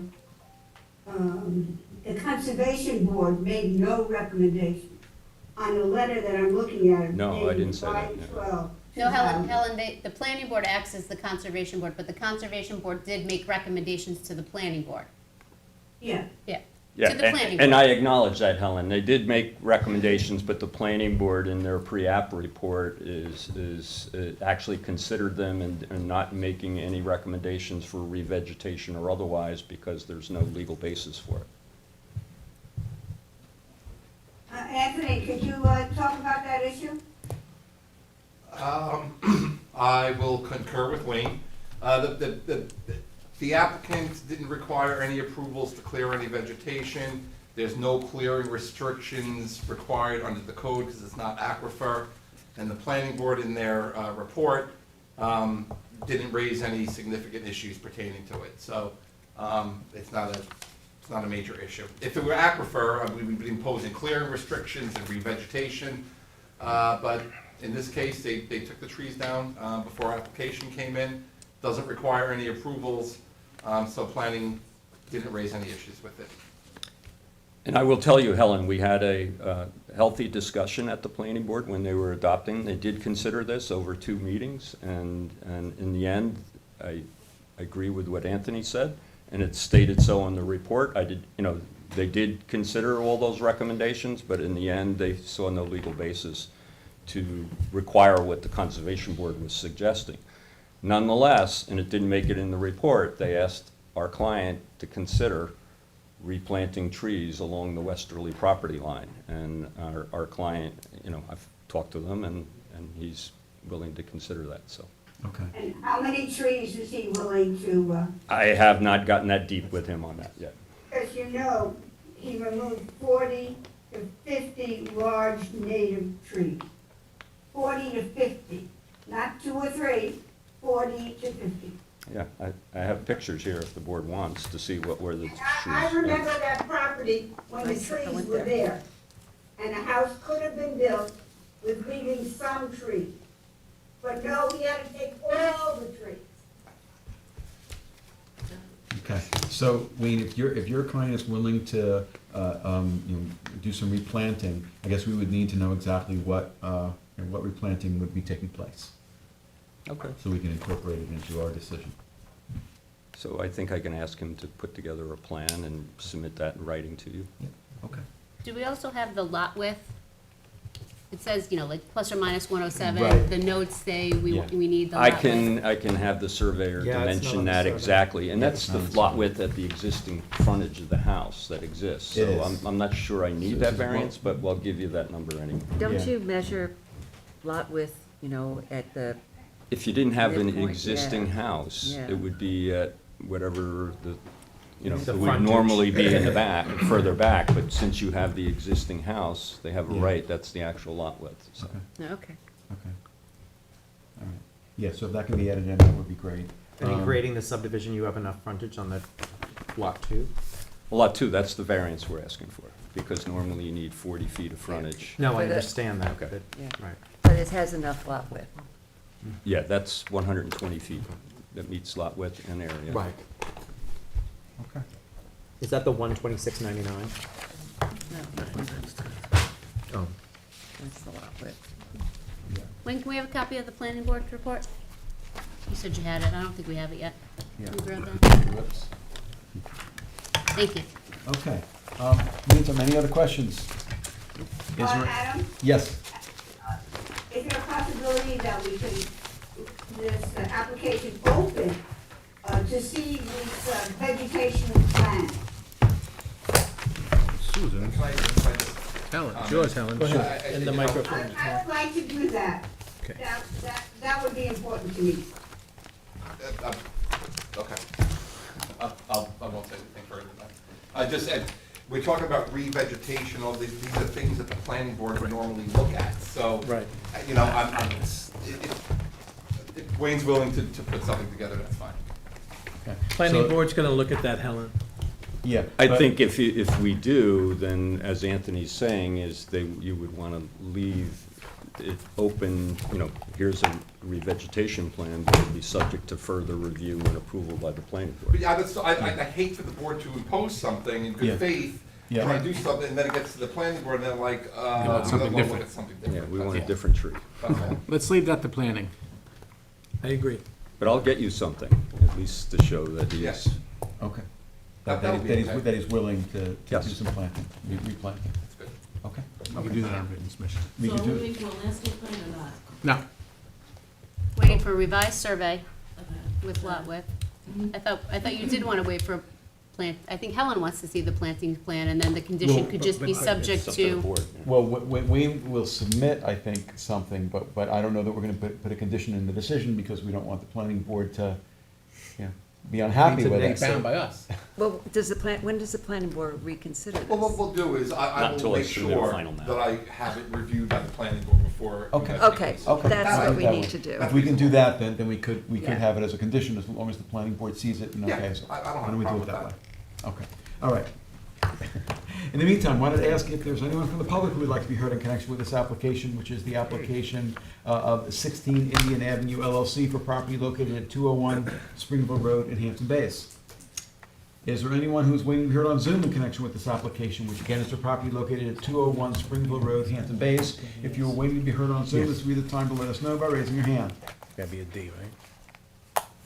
No hands. Okay, if not, Helen, it's yours. Adam? Yes. What have we decided? Are we Yep. leaving it open or are we closing? We're closing except for written submissions, and what's gonna happen is Anthony is going to forward the revegetation plan to the planning board to make sure they're okay with it, and once we know they're okay with it, then we will issue a decision with a condition, that requires that revegetation. What's the So, timing on My this? suggestion. How long do you think it'll take to have that happen before we put it up? I would give you to your second meeting in November, That works. whenever that is. What meeting is 19. that? 11/16. Right. Oh, 11, is it 11/19? 11/16. So I'll get it in, I'll not only submit it to your board, but I'll get the planning board copies as well. So, wait a second, so we're going to reconsider this at 11/16, another adjourn to then, or are we gonna make a decision on 11/16? Yeah, because we can close it except for written submissions, rather than you coming back. I just want to make sure I have enough time to get my client to Yep. prepare the document. Right. So it might take a couple weeks to do that, and then get it in and make sure we can get it on their calendar as well. So I was thinking the written submissions by that date. Okay, so written submissions And by then you 11/16. can make a date, a And decision then there. first, and then the first meeting in December for decision. Yeah, okay, that makes sense. So it'd be 12/7. written submissions by 11/17 then, right? Yes, we normally do. 11/17, yeah. That's what we normally do. Yes. The we do Day it on after our Fridays. meeting. Yes. That's Okay. fine. And then the decision 12/7. 12/7. Got it. Helen, do you want to make that as a motion? I do. Okay, Second. okay. Ms. Burgess? Aye. Mr. Macedonia? Aye. Mr. Tudhill? Aye. Mr. Daly? Aye. Mr. Leonard? Aye. Ms. Kern? Aye. Chair votes aye. Thanks so much. Thank you. Have a good night. Thank you, Wayne. Susan, you're up. Moving right along. Item 7, Ronald Hoodlet, 6 Dunes Road in Hampton Bays, Suffolk County Tax Map 900-189-2-26. Applicant requests relief from the following provisions of the town code. 1, for a second-story addition on the north side of the property, Dunes Road.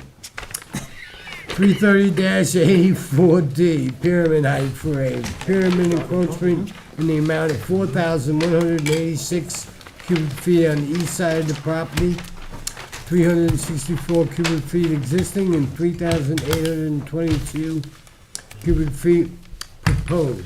And 2, 330-11, Residence Districts Table of Dimensional Regulations for a principal front yard setback of 39.6 feet, where 40 feet is required from the north property line, Dunes Road. 2, for a proposed portico on the west side of the property. 330-11, for a principal front yard setback of 33.63 feet, where 40 feet is required from the west property line, Percy Place. And 3, to allow the existing detached garage to be connected to the principal dwelling by way of a proposed two-story addition and second floor addition, excuse me. 330-11, for a principal rear yard setback of 26 feet, where 50 feet is required on a non-conforming lot, and any other relief necessary. Board has jurisdiction, and pass it to Susan. So I'm not sure, I'll just swear you both in, and I guess the gentleman over there is Yes, he- that's Douglas Arvagi. He's the architect. He's under the Architect. weather, but he's still gonna present. Okay, very good. So why don't I just start by swearing you both in, and you can both state your names and addresses for the record, please. Ron Howlett, I'm the owner of 6 Dunes Road, which is the subject of tonight. Okay, and sir? James Allen Budis from DRV Architects, 1180 Park Avenue, Franklin Square. Okay, and do you both swear to tell the truth, the whole truth, and nothing but the truth? I Yes. Okay, and then I guess we'll wait for, I can swear him in as well. Yeah. Can you hear me? Barely, yeah. Okay, all right, well, unless you're an attorney, I just have to swear you in. So if you can just state your name and address for the record, please? There's Douglas Vaggi, DRV Architect, 118 Park Avenue, Franklin Square, New York. Okay, and do you swear to tell the truth, the whole truth, and nothing but the truth? I do. Okay, so whoever would like to tell us about the application. All right, I want to thank you all for having the remote possibility here. I didn't want to get anybody when I have this a little cold right now.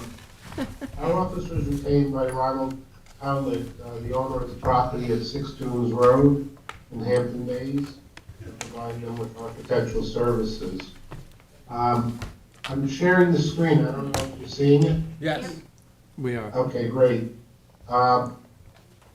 Howlett has owned the property since April 4 of 2013, and Mr. Howlett's daughter, Kristen, is a full-time resident at this house. The existing house, essentially, if you look at the screen, we've got a 2-story house. It's actually a 1-story mudroom and garage attached to the house right now. It might be misstated a little bit in the denial letter, but this 1-story garage and mudroom is attached to the house right now. And off to the north, we have this area right now is a 1-story roofed patio with a 2nd-story roof deck. The property, even though it's got a Dunes Road address, the entrance is on Percy Place, and we'd like to keep it there. The property is located in an R15 resident zone, and this zone requires 15,000 square foot minimum lot size, and we're at 11,981, so it's an existing non-compliant lot size. The existing front yard off of Percy Place exists at 36 feet. We're looking to continue with that straight up as we do our addition. And portico in the front, we're encroaching a couple of feet, which is described in the notice. The existing rear yard, which is on this side, existing 26-foot, we're not increasing or asking for more encroachment than what's existing there right now. And essentially, this garage and mudroom, we've got documentation from the building department. This was done back in 1969. On November 8th of last year, election day, the house had a fire, and sadly, the Howletts lost 5 of their pets. The fire damage is included, which included most of the 2nd floor of the house, which is this area here, the attic, and the roof frame. Some of the first floor walls in the area were also affected by the fire. The existing one-story attached garage and the existing floor deck, the first floor deck, is in good condition, and the foundation is as well. So in essence, we're looking to take the house down to the first floor deck and work with the garage where it is on this side. Now with the investment into a new house, this house is looking to increase the footprint and the height of the house with today's needs. So we're looking to enlarge the house to the left or to the north. The area that's presently their roof patio and deck above, we're looking to actually construct a two-story addition in that area. Then the area north of that, we're looking to do similar to what they have now, is the patio with the second story roof deck in this area. We're also looking to add a second floor over this existing one-story mudroom area. And we're looking to do an existing two-story addition as part of the house up to the garage. The garage itself, we're not looking to expand at all. Due to the undersized lot size, required front side and rear yard setbacks have limited our design for enlargement of the house. We've maintained what existing setbacks occur on the east side, the north side, the west side, like I said, minus the request for a little portico roof, and the north side, we're looking for a little relief of the 40 feet over here. We're increasing the footprint of the house from 1,650 square feet to 2,040 square feet. Our lot coverage is 70.03%, which is still under the 20% max allowable. We're looking to raise the height of the house to 29.92 feet. So this drawing here.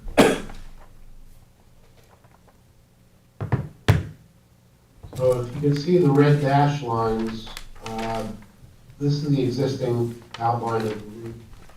And this is the porch or the covered patio with the second floor roof deck right now. This is the existing two-story portion of the house. And then we have the one-story piece with the garage to the right.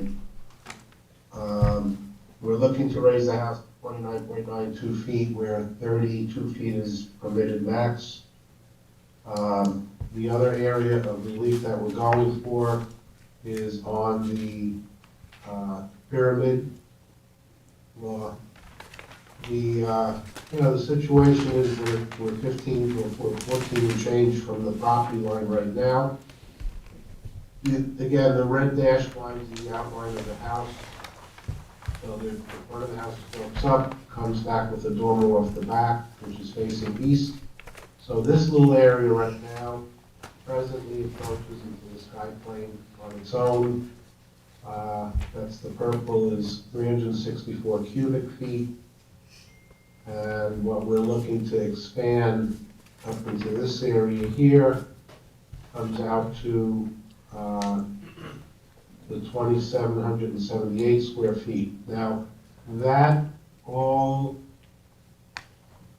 so we tried to do it in colors so you can understand. The purple, when you look at the back of the house, this is the back dormer area that's already encroaching.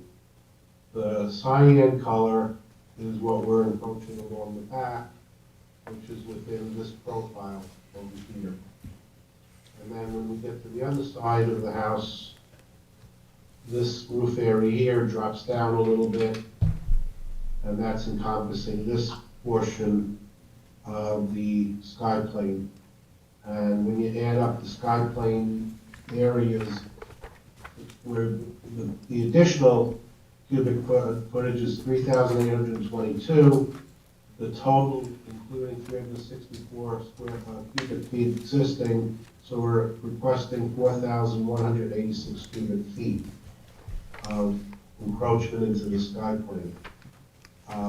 Keep in mind that the floor area is not really the issue, it's the height issue for that second floor, and most of the space with the encroachment is actually in the attic. We were trying to get some height into this attic space because the house is on crawl space, and Mr. Hauser would like to have some use of the attic for storage.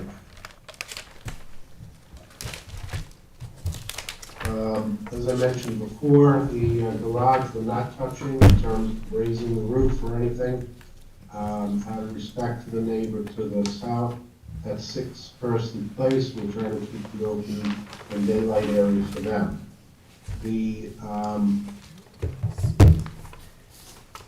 two-story proposed setback actually comes out to 41.3 feet from the property line to where we're actually starting out proposed construction. And again, you know, the garage is existing, it's been there as a one-story. In terms of the sky plane, again, there is a lot of landscaping on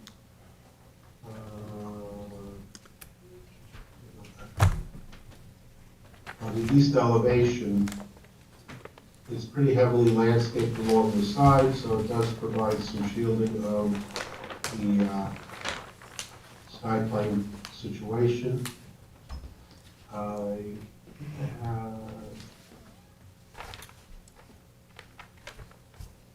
This is a view from, this is actually the House's house right now. This is the neighbor on Dunes Road. And you can see the vegetation across here, so essentially we're building out the second floor over this, and then the porch will be in front of that barn. Now, on Percy Place,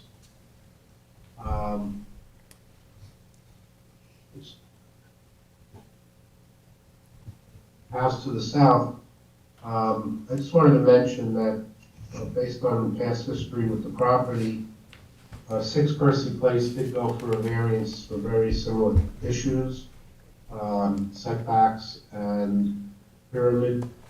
And with the findings and determination made by the board back in 2001, it basically stated 2-story dwellings and homes of the size proposed by applicants are not uncommon in this neighborhood. Due to the relatively narrow width of the lot, the dwelling and addition of the second floor will increase the encroachment. However, it appears a number of the homes in the area also encroach into the pyramid for the same reasons. So we feel what we're proposing fits into the neighborhood. And again, because of the situation with the fire and the rebuild, it's not something that was anticipated, but if we're going to rebuild, the Howlets would like to bring it up to today's needs. May I ask you, I'm noticing in the second floor plans in the family room, it says there's a cathedral ceiling. Could you tell me the height of that ceiling? I can pull that up, hold on.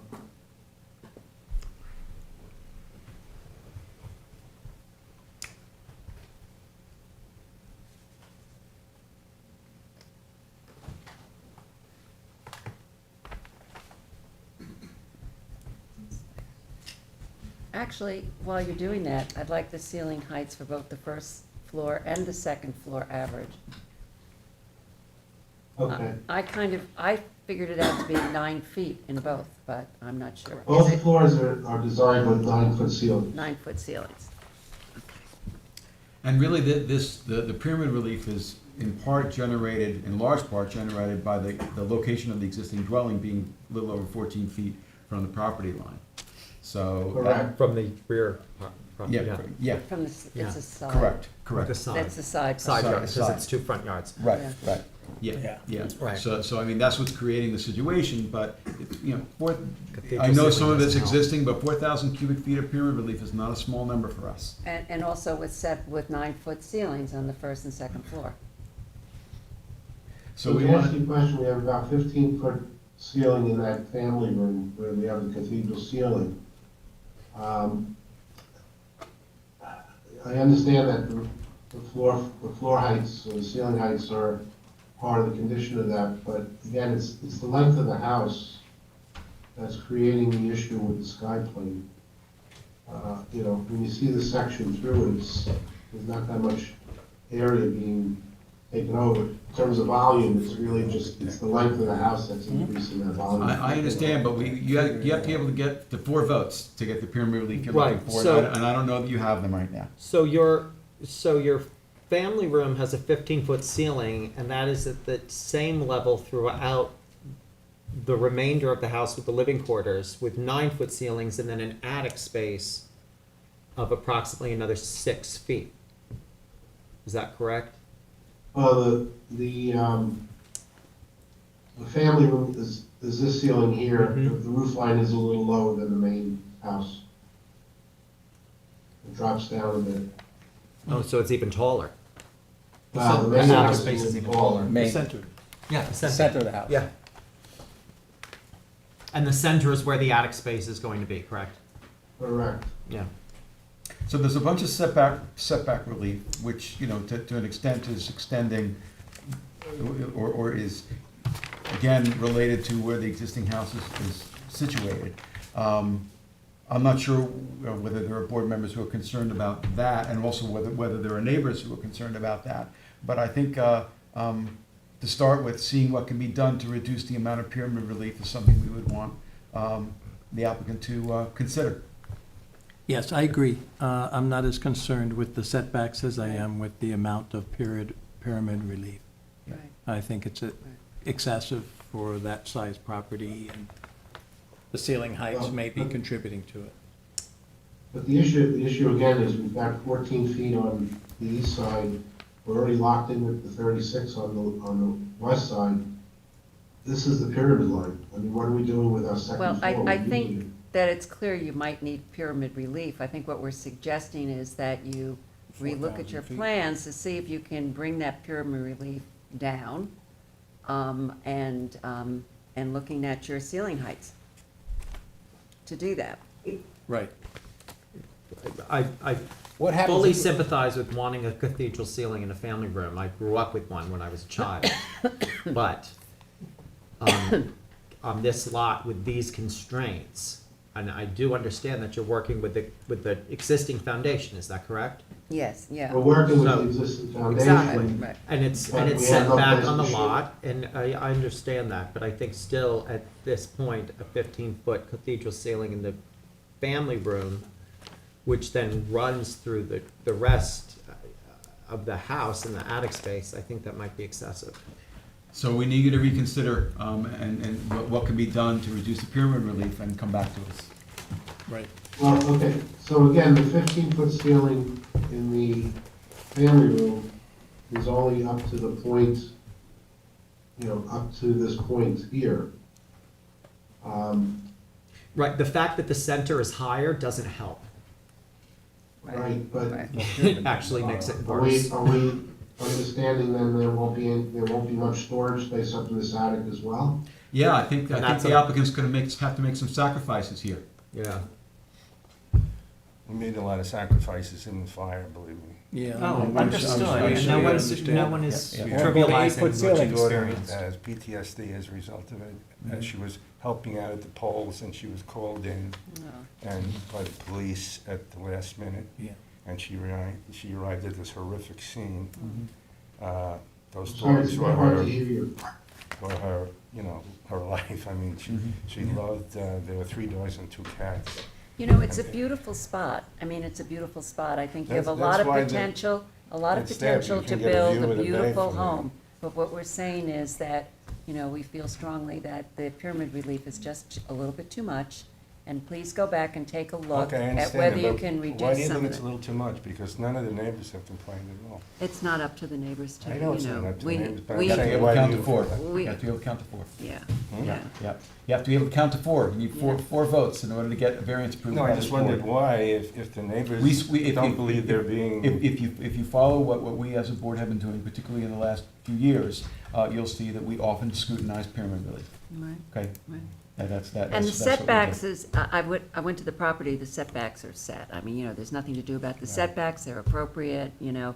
you're taking off some of the stuff on the back, on the side yard, you know, the shower and some other things. And the hedges are not that tall. I mean, you know, there are hedges there, but they're not that tall. Well, the neighbor has a stockade fence. Yeah, no, I understand, but anyhow, so, that's where we're coming from. Okay, all right. So, Okay, so we're gonna need you to come back, what okay? would you find, if I can ask, what would you find, We're not gonna have a debate over this. We're telling you what we're willing to do, okay? We And need you're you the to architect, reconsider and so come back. do it. Okay? That's, I think we've made it clear enough, all right? So I just wanna ask if there's anyone else in the public who would like to be heard, and I think we'll need you to come back. Okay, is there anyone else who would like to be heard in connection with? acceptable? No, we're You're not, done, you're done, sir. we're You're not done. gonna negotiate with you. It's too much. Come back requesting less. Yep, And Okay. we'd like to see some movement. yep. We want to see movement. Yeah, that downward movement in terms of the pyramid relief. Okay, is there anyone up on the public who's here in the boardroom who would like to be heard in connection with the application of Hoodlet for property located at 6 Dunes Road in Hampton Bays? Is there anyone who is waiting to be heard on Zoom in connection with this application, which again is for property located at 6 Dunes Road, Hampton Bays? You're waiting to be heard on Zoom? This will be the time to let us know by raising your hand. Okay, if not, Susan, it's yours. Okay, so I think we're going to adjourn this. How long do you think you need to, you know, you can come back and say we're not gonna change the plans. You run the risk that we won't approve that. So if you show some Well, movement, you know, the fire I happened understand. almost a year ago.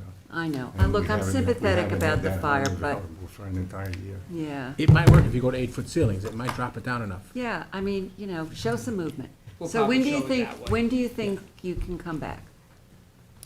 You're gonna have When's to the next- revisit when was the this. next This meeting? year, next year, you wanna come back in January, February, No, March? we're gonna come back, you said something in November? We have November 2nd available and November 16th available. Doug? What was the first date? Second. November 2nd You have all three days. You have 10/19, 11/2, 11/16. And we have 10/19. and 10/19. And we have 10/19 if you think you can get it done really fast. Let's go for 10/19. Okay? All right, so When do we have to submit by? A couple days before, right? yeah, we'd like to get things in advance of the meeting, because then we can consider it, you know, more When do we need fully. by Candace? A week before? Yeah, the week before. Week before, which would mean in a week. Yeah, so that may be you should tight. you should pick the next meeting. That's precedent. it out to you guys, so. You should pick the next meeting. Yeah, do 11/2. They've gotta talk about it, go through. Okay, so we're going to keep this application open. We're gonna adjourn it to November 2nd. That way you'll have opportunity to meet and, things to me by the 13th of October. yeah, If we're in for advance, November if you 2nd. can, because then Candace submits it to us and we can get to look Right. at it. And it was 3 days ago. Yeah. Okay, so that's a motion. Do we have a second? Second. Okay, Ms. Kern? Aye. Mr. Tuthill? Aye. Mr. Macedonio? Aye. Ms. Burgess? Mr. Leonard? Aye. Mr. Daly? Aye. Chair votes aye. Thank you for being here. You just said who's the second, and Oh, the second, November. Keith. Oh, the second? Yes. thank you. Yeah.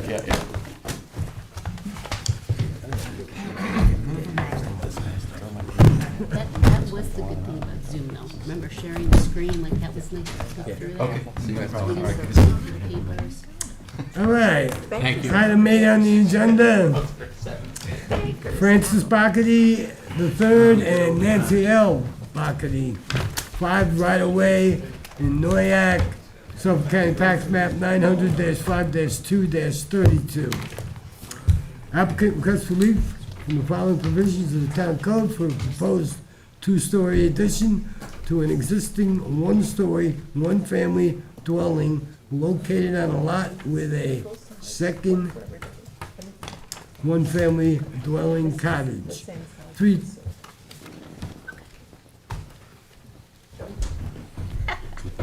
Really? Yeah, she Really? just was explaining it Really? to me. All right, 330-116, extension as it relates to 330-167B. Specific types of variances to allow the floor area, habitable living space of the main dwelling to be expanded from the existing 742 square feet to 1,000 155 square feet. 330-84D Pyramid Law for a total encroachment west lot line in the amount of 1,886 cubic feet, 1,430 cubic feet existing, and 456 cubic feet additional proposed. And 330-11 Residence District Table of Dimensional Regulations for a total lot coverage from 20% to 26.2% on a non-conforming lot and any other relief necessary. The board has jurisdiction. Good evening, I just have to swear you all in unless any of you are attorneys. Wait, hold on a second. I'm Wait, recused from this. Mike, Okay. do you have the file down there, or? No, Keith has Keith does? Keith Awesome. has I got it. I'm looking Okay, at very it. good. Thank So you. please Okay. just state your names and addresses for the record, please. Francis X. Backady III, 5 right-of-way, Sag Harbor. Okay? Nancy Backety, Fine. I was gonna say the third. 5 right away I'm in sorry? Noyak, and, Where is it? that was it, right? Okay. Maxine Liao, 12 Jesse Halsey Lane, Sag Harbor. Okay, and do you all swear to tell the truth, the whole truth, and nothing but the truth? Yes, I do. Okay, you tell us about the application. Okay, well, I'd like to start by talking. Everybody. Oh, then that's who gets the original? Everybody Support. gets one. Keith has the originals. So, I'm the architect for the project, and I gave Katie some additional drawings. You don't have to look at them at this moment, we can get to that in a bit. It's for the proposed sanitary system, so. Okay, so what I would like to say is, to start with, is that this house is in the Pine Neck area of Noyak, which, as you know, I'm sure, it's characterized by small lots that are close together and small houses.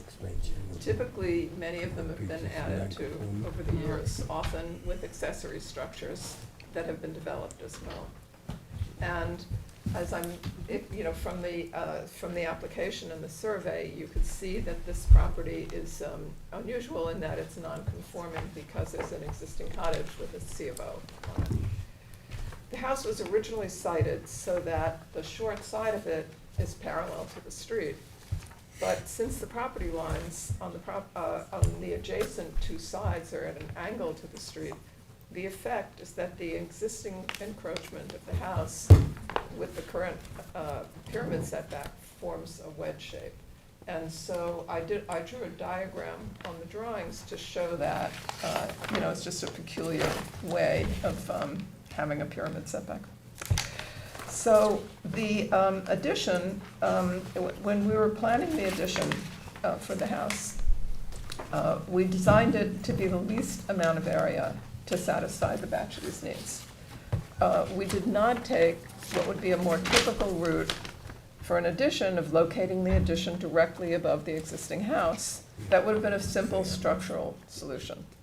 But the approach here was to find an alternative that was more respectful of the pyramid law to minimize any additional encroachment in the pyramid setback. So as you can see, we positioned the addition on the opposite side of the house from the nearest property line, and it's near the center of the property. And the proposed roofs of it continue the same slope as the existing house, all of which has the least encroachment into the pyramid setback. We did look at an option of making this a one-story building, but we knew that there was going to be a proposed sanitary system, and so it made more sense to make it a two-story addition so that there was room for the sanitary system and also less lot coverage variance needed. So on the west and south sides of the house, which are shown on drawing number 6, we took what was a gabled roof and we turned it into a hip roof at that corner, so that the house, that part of the house which is closest to the property line, it was 1.3, I think, from the property line. So it was another way of minimizing the volume of the encroachment of the pyramid law. So basically, we minimized what we're asking for by doing all of those things. And so we hope that you will take that into account in your review. And the application lists the different variances, and I don't know that you need me to reiterate them, but It's a variance for lot coverage, expansion of non-conforming use for increase of habitable space, and then the pyramid setback. Also, in the project, and this is visible on the survey too, there was, we're proposing to relocate an existing shed and an existing air conditioning unit to a conforming location. They were put in place prior to the Bacchides owning the property. And we're also including, as I mentioned, an upgrade to the sanitary system. So that would be abandoning an existing cesspool and providing a state-of-the-art sanitary system, which then will require the house to connect to town water. So ideally, all of that will improve the environmental impact of this. The drawings that you just got are from the engineer who designed the new sanitary system. And I gave it to you as a full drawing because it shows the property in the small version on the right. It shows the property in the same scale as the survey, so you can go one-to-one and see where the sanitary system is proposed. And then I gave you a half-size copy if you don't want all that paperwork in your file. Keep it on. So, let's see. Yes, if you have any questions, I'll be happy to answer them. And the Bacchides, I think, would like to say a few things. And we thank you so much for your consideration. But just before they speak, so I just wanted to say for the board, so your application looks like your previous expansion was 5%, Yeah, the previous expansion that was approved in 2002 was and 5%. this one is 33.8. right? Yes, 33.8, exactly. So basically 30. So they're still under 50, it'll They're be. still under 50, but they're It's- close to 40 at this point. Yep. Right. I'm sorry, so do that again, 5% Yep, expansion? she did it right in her application. There was a previous expansion of 5%, And that was in what year? 2003, I think. 2002. 2002. When it was approved, Okay, right. and then 38, Right. 33.8. But this is a small property. The area is only 313 square feet. No, it doesn't matter, it's just totaling up, you can only Right, get up to percentage. 50. You can Okay. go, You you can can only only do 5%. expand Right, no, I understand that. Non-conforming, Yeah. and that is that, so. Right, no, I so understand it, just so you know, 50%, forget it. That's why we keep these percentages together, because you're maxed out once you After get that, to you can 50. put a flower Yeah, pot I in your understand garden. that. Well, and then the only way you can get rid of that limitation is to remove the nonconformity. Right. So if there are two dwellings on a single structure, take one you of have them to down. take, you have to remove one of them or make it into an accessory structure. Right, okay, yeah, Okay. thank you. Okay, all right, so now you wanted to say a few words? Want me to go? Sure. Well, thank you, everybody. We bought the house in 2020, right in the middle of pandemonium, because we love the house, we love the neighborhood, we love the area, we love each other, we're retired. Do you love me? Well, it depends on where we go. Maybe But not we- so much tonight, huh? Okay. Oh, after the last ones, I wasn't so Yeah, sure. exactly, yeah. But we just, and we're retired, and we love all that. We have 4 kids, they're all adults, we love them too. But we have a 15-year-old granddaughter. 16-month-old. 16-month-old, Oh, who big difference. love even more. And we want to be able to get them, we can't get them in the house we're in right now. It's, it's one bedroom, it's just kind of a circle, 1 bedroom, 1 bath, it all flows together. And they don't want to, it's not conducive for them to stay there. So we're trying to do as little as possible to expand onto the house, but enough to get our children and our grandchildren to come and stay with us. Have you talked to any of your neighbors? We have. And what did they say? Yeah. The ones that we spoke with personally Mhm. are, we have their full support.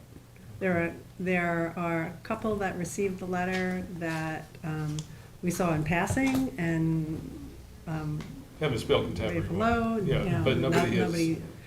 nobody approached us or To inferred complain or anything say they're- negatively. okay, Yeah, good. yeah.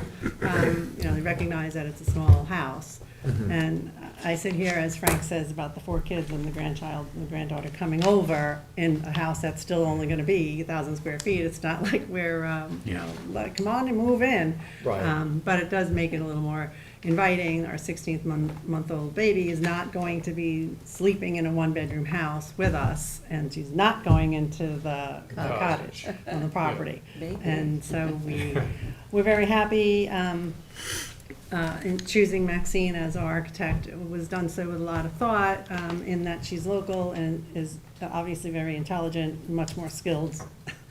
Her vocabulary is amazing to me, and her understanding of the regulations was of utmost concern and import to both of us, because not only did we want to have another bedroom on the property in our main house, but we wanted to be respectful of all of our neighbors and respectful of the regulations. What attracted me to Noyak and Southampton in particular is in fact the regulations that you all enforce.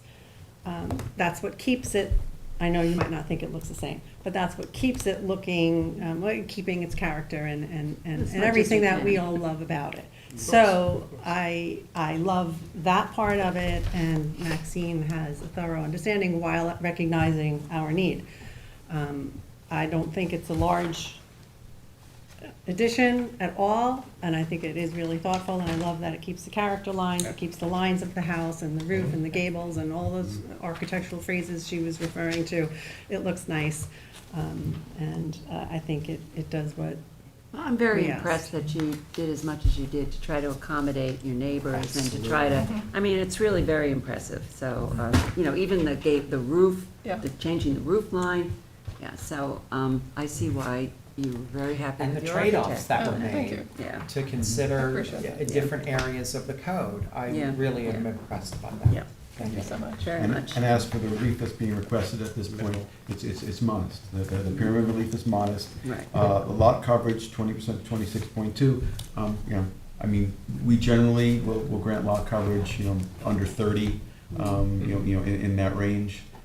So it's within the range of what we grant to other applicants. So I see this as a reasonable application. I have no problem with it. That all having been said, I do have to ask if there's anybody here. So, There is. there There's is. somebody in there. Okay, you can come on up.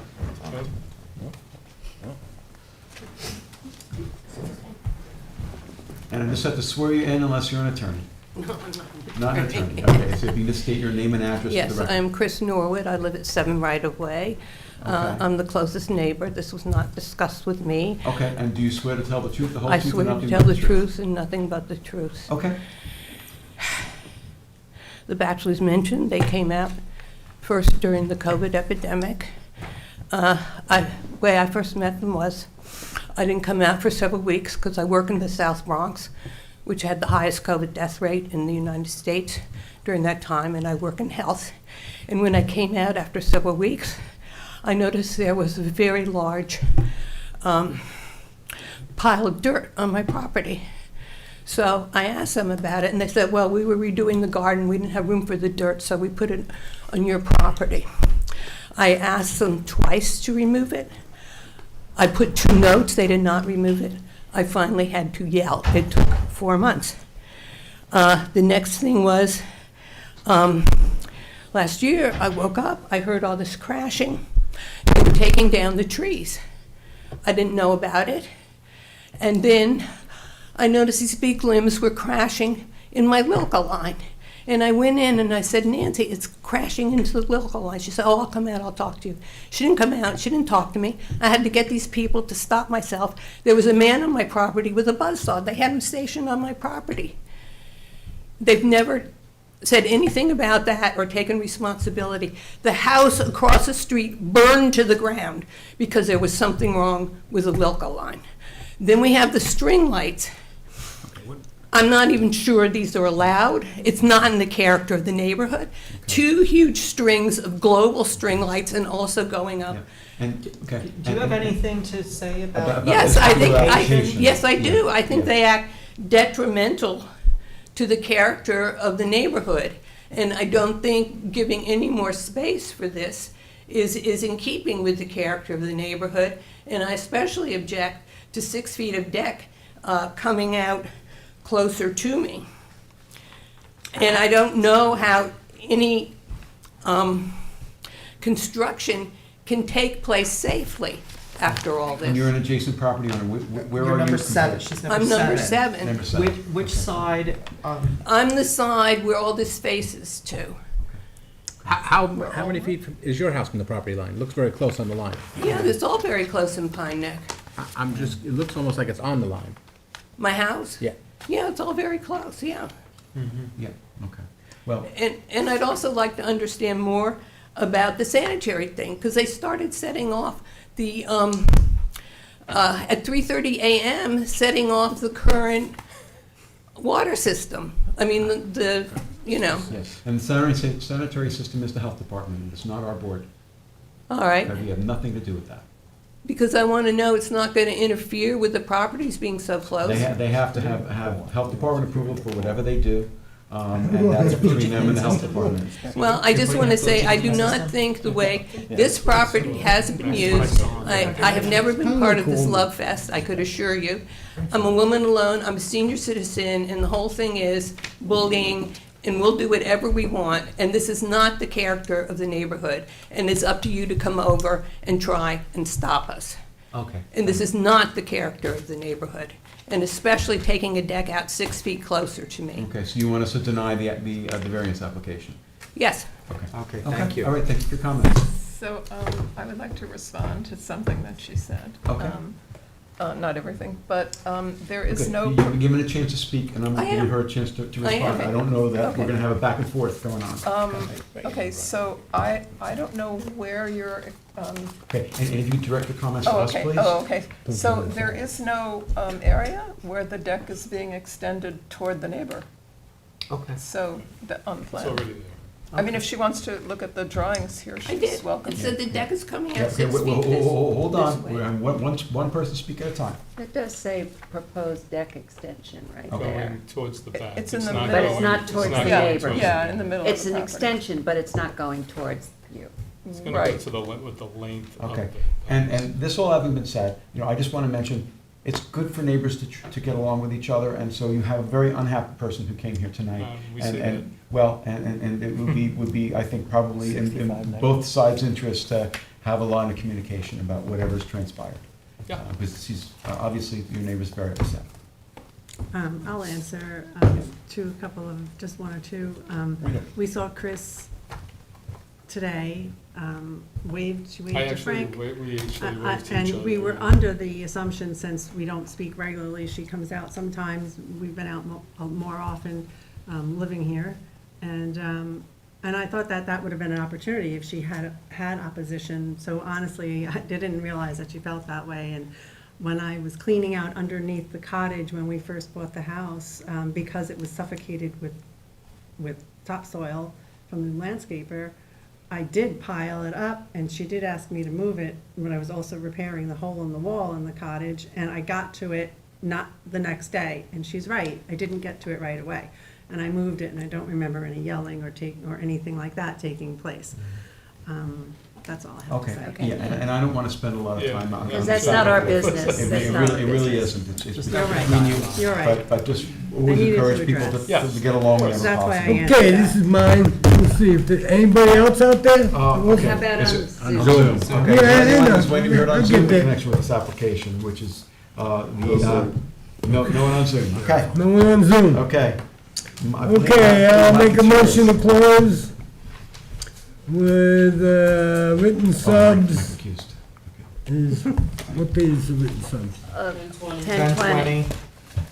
10:20 for written subs with a determination on 11/7? 11-2. 11-2. 11/2? Okay.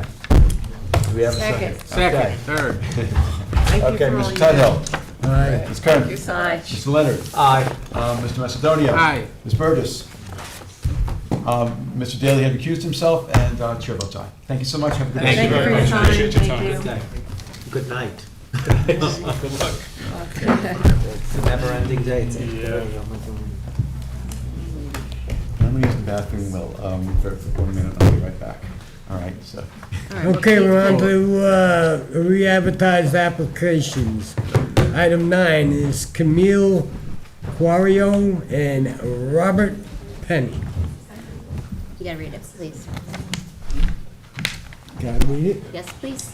Okay, so the address is 5 Oldfield Lane, in East Quogue, Suffolk County Tax Map 900-292-3-21. Thank you. Applicant requested the following relief from Town Code 330-11, Residence District Table of Dimensional Regulations for a principal front yard setback of 35.3 feet, where 40 feet is required for a proposed first-story addition on the west side of the property, Middle Road, and any other relief necessary. The board has jurisdiction. Can you pass that to John?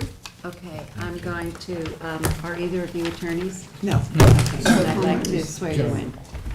Do you promise to tell the truth, the whole truth, and nothing but the truth? I do. I Could you do. please state your name and addresses? Keel Toro, 5 Oakfield Lane, Hampton Bays. Bob Penny, 5 Oakfield Lane, Hampton Bays. Thank you. Tell us about the application. Okay. All right.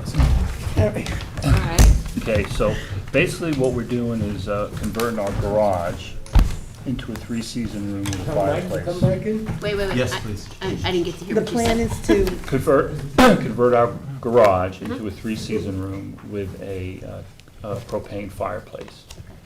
The way, we're on a corner lot, and our house is catty-cornered on the lot. So what we're trying to do is, the garage is set back, it's attached, but it's set back about 2.5 feet from our current den.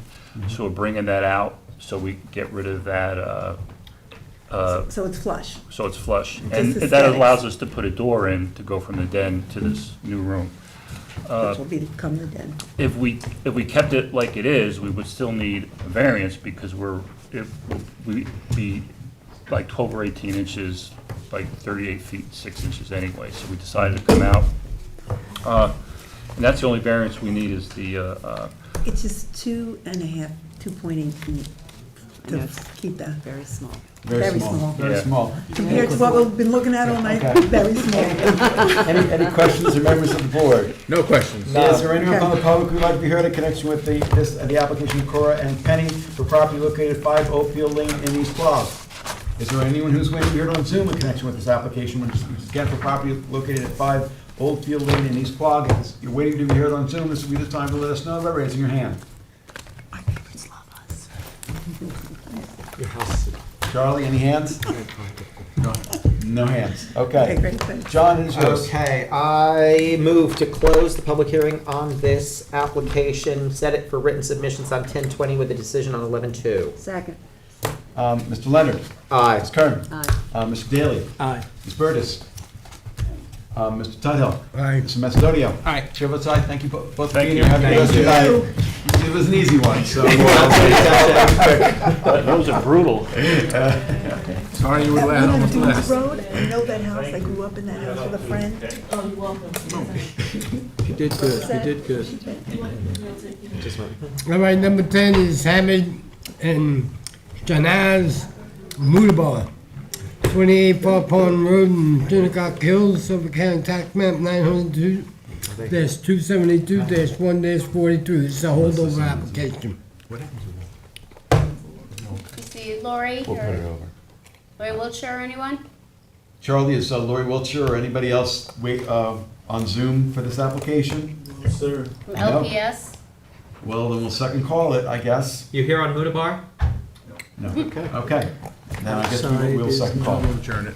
Just a, Well, we'll give it until the end of the meeting, until we're done with that. this meeting's never been. Are Are you here on Hudabar? No. We're on the next one. Next one. You're up, Kieran. Everybody's here You're on the up. left. Item 11, Yep.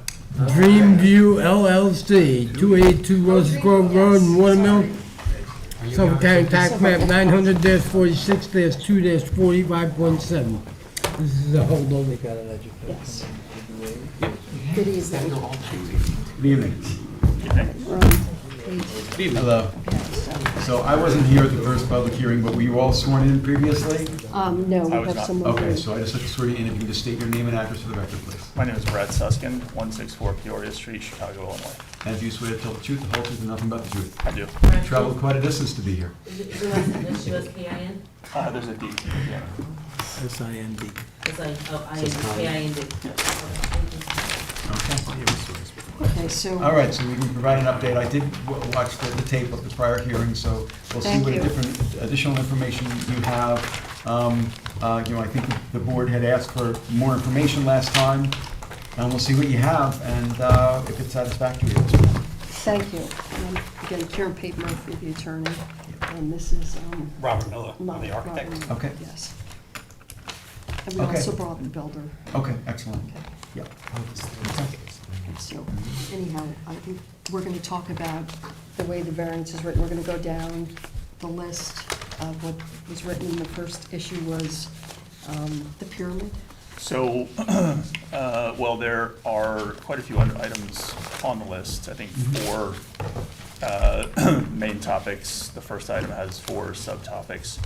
So there is the height variance that's requested that I'd like to speak to first, because I think that may be one of the concerns of the neighbor that may be objecting. So the way that issue has come about was in 1998. A permit was issued to build the home using a data point at the front left corner of the home and a 32-foot max. In 2020, the home was rebuilt using that same data point and a 32-foot max. In September of last year, that data point was shifted to 6 feet lower, and that's why the house is now deemed to be higher than allowed. So that's why we're requesting that variance. Why was it shifted? I mean, who, was it a builder error or? Marjorie Riley changed the number. So no, nothing changed. If I I'm could sorry. interject, yeah, Marjorie Riley actually, Senior the building. way she explains how to calculate a natural average grade, she takes 2 points, add them, divide by 2. It's not that simple. If you have a house, and let's just say we have just one facade, we go across 90 feet, 80 feet, let's say, is up high at a high elevation, and the last 10 feet is very low. You can't just take 2 points and come up with an average. That's inaccurate. I'm sorry, that's the way the building department does it, it's not just Marjorie. That's actually the interpretation of the chief building inspector Yeah, from years ago. And that's who operates the building department, and that's who you have to work with. Why Rather than argue with. don't you That's who you have to apply for work his with. job? I'm not arguing. Excuse me? Why don't you apply for his job? I don't need his job. Okay, so Well, anyhow. if you think everybody's doing Okay, wrong. let's, Please, okay, wait a okay? minute. I don't need your- Please, I don't need your job. Everybody.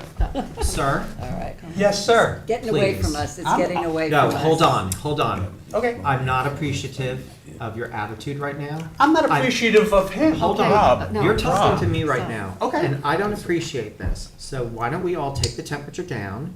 I can And do you that. know what? I certainly could do that. If he goads you, take the higher road. Try that. Okay? Let's do that. Let's all I can take try that that. as I can try advice. But I think the point that Candace is making is that we are bound by the building department's interpretation, and you may disagree with that, but we are bound by that. Is that correct, Candace? I'm just Yes. stating for the record that that's been the interpretation for Okay. many years Okay. now. And- So in 2008, we presented a case here, and it was calculated completely differently. And that was 2008. Correct. Okay, can we just Nothing stop, has changed. stop for a second? Okay. I have the approved plans from the first building that I'd like to submit into the record, Sure. just to show No that problem. there was a building. And I have one, these are smaller copies, this was taken from the GIS. I put my ID on it. Okay, There. perfect. Now, Bradley, it are you, has, this an has, I'm the owner's representative. yes. The owner's representative. Yes, I have, this is, Who's my lead? John the lead? Who's the lead on this? No, it's Michael. So can you pass that original down to okay, Mike? so anyhow, One of these these? are the, and I apologize, they're all the plans. But if you go to 6.6, it shows what was there beforehand. That was. So hold on, Karen, so these are the plans from when? Original 1998. 1998, okay? And these have a building permit number on them, which is on, sorry, Just watch out for the. Yeah. I'm sorry. the Microphone. which was on the page 1. Okay, so those show the spot elevations, is that what you guys were talking about? Yes, Alright, and so those page show 1 the- it had a building permit of 038056. So these are the plans, and if you go to 6.6, you'll see they have the rear elevation, and 6.65 has the front elevation, which, if you recall from this property, it's very long and narrow, and it sits on the highest point, and it goes right onto a cul-de-sac at Roses Grove, but it cannot access Roses Grove. It has to go the rear through an easement. Correct. And that's on the subdivision. I'm just refreshing my memory, sorry. That, they do have that driveway that is gonna be revegetated, and it goes in front of the neighbor to the east. But anyhow, this is the building that was, the plans that were stamped, approved, and built. And granted, it's on a hill, so I'll let them talk about how that's calculated. And I also have, if you want to bring up that recent decision. Or- Well, I'd like to Okay. answer Katie's question. Oh, if I sorry. may. Okay, so Your here question it is. you asked if it was builder's error, I think. Yeah, I was just trying to figure out, Yeah. Understood. I mean, I, So, on A56, This is backwards. They have from 1 to 6. okay. What page are we looking at? 5.6. 5.6 is towards the end, I'm Yeah. sorry. Okay. Second to the last page. Yeah. You see the upper left-hand corner as you're looking at it. The 32-foot max from that front left corner of the house was how the original building was permitted and approved. and the base, the grade was what, at what elevation? The grade was 195. Right, because that's gonna change, you're saying, as. No, so the actual soil was and is 195. And that's what they took it to measure the 32 feet? That, That's what I'm exactly. trying to figure out, okay. Yeah. So then in 2020, another permit was, or another set of plans was permitted to keep this building height exactly the same where it was. The building was built back to that, so it's a hardship issue really kind of in question here. No, but in 2020, it was measured at the same elevation, which was what? What did you say, it was 130? 195. 195. 195, okay.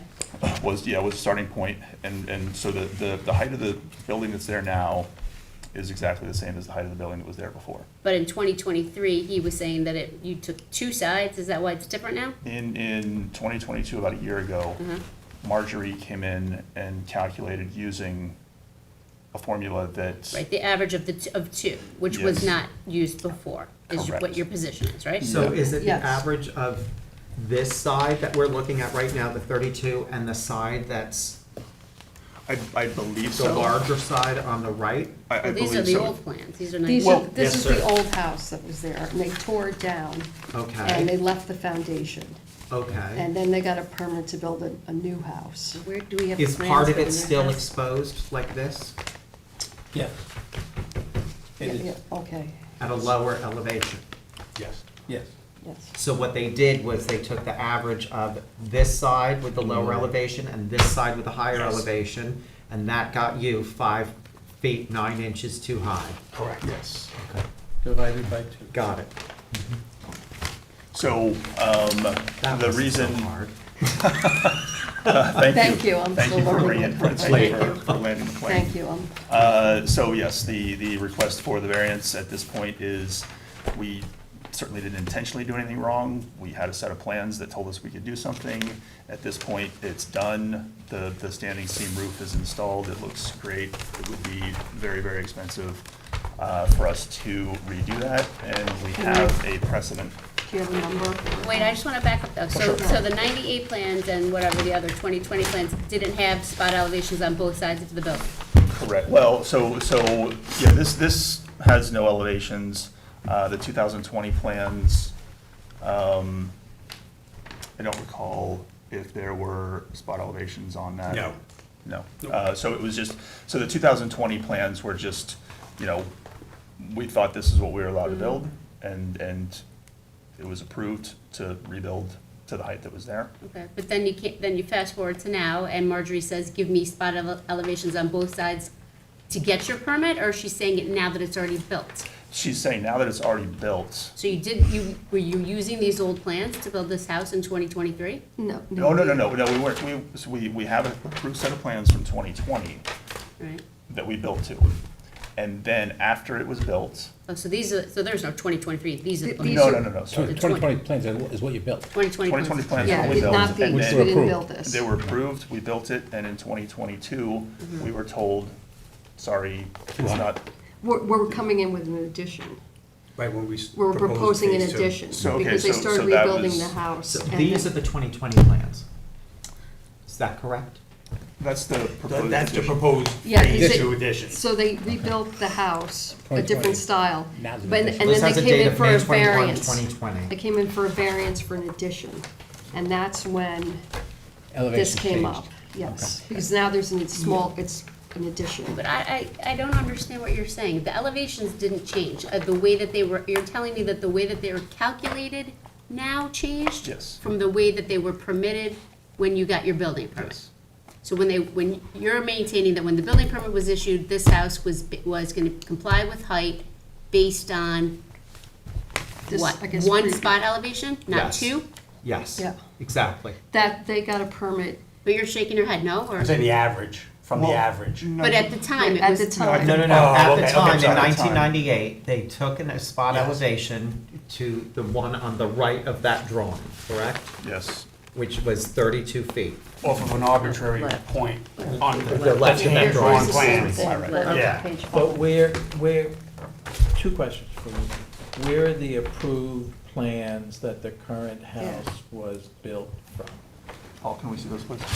You have to, Like, you know, we these submitted the height approval. variances are very complicated. We get these Yes. a lot, that, you know, particularly when you have people in opposition, right? Because they're gonna submit different elevations, they're gonna say this is always the way it's been. So this board needs to understand, you know, we need to understand how it happened. Not Yes, just that I the building understand. department changed their mind, you know? I mean, the plans were stamped, a house was supposed to be built that way. So what, and it didn't appear until they came in for an addition that was gonna be too close to the side yard on the east side. So what are these That's when it was plans? discovered. So What this date are is, these plans? this is May 21st, 2020.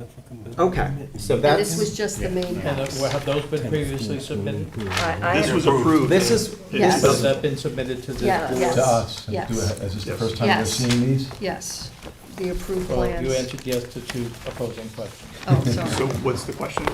Have we received these Those, plans? what The we have- 2020? The 2020 plans for this property, 2020. have we received them? Are they in the, well, our file? I have these which say on the side, 5/21/2020. Yeah, they're not the So same that- plans. so they're then we different don't- plans. That's phase two. Okay, so Okay, you so need to submit. Why are The these not the approved. same Those plans? Because now Because they're we asking had- for an correct. addition. Hold Right, on, right. hold on, hold on. Okay, so I'm yes. asking, let them answer the questions I ask. So we went to, we filed an application for a phase two addition, Uh-huh. which that is, so That that is- shows what is existing plus a proposed. Okay, I see. And area. that's when it came Okay. up, about the main house that was already been inspected for the, Okay, so these plans in 2020, were just, and do those have a permit number on them?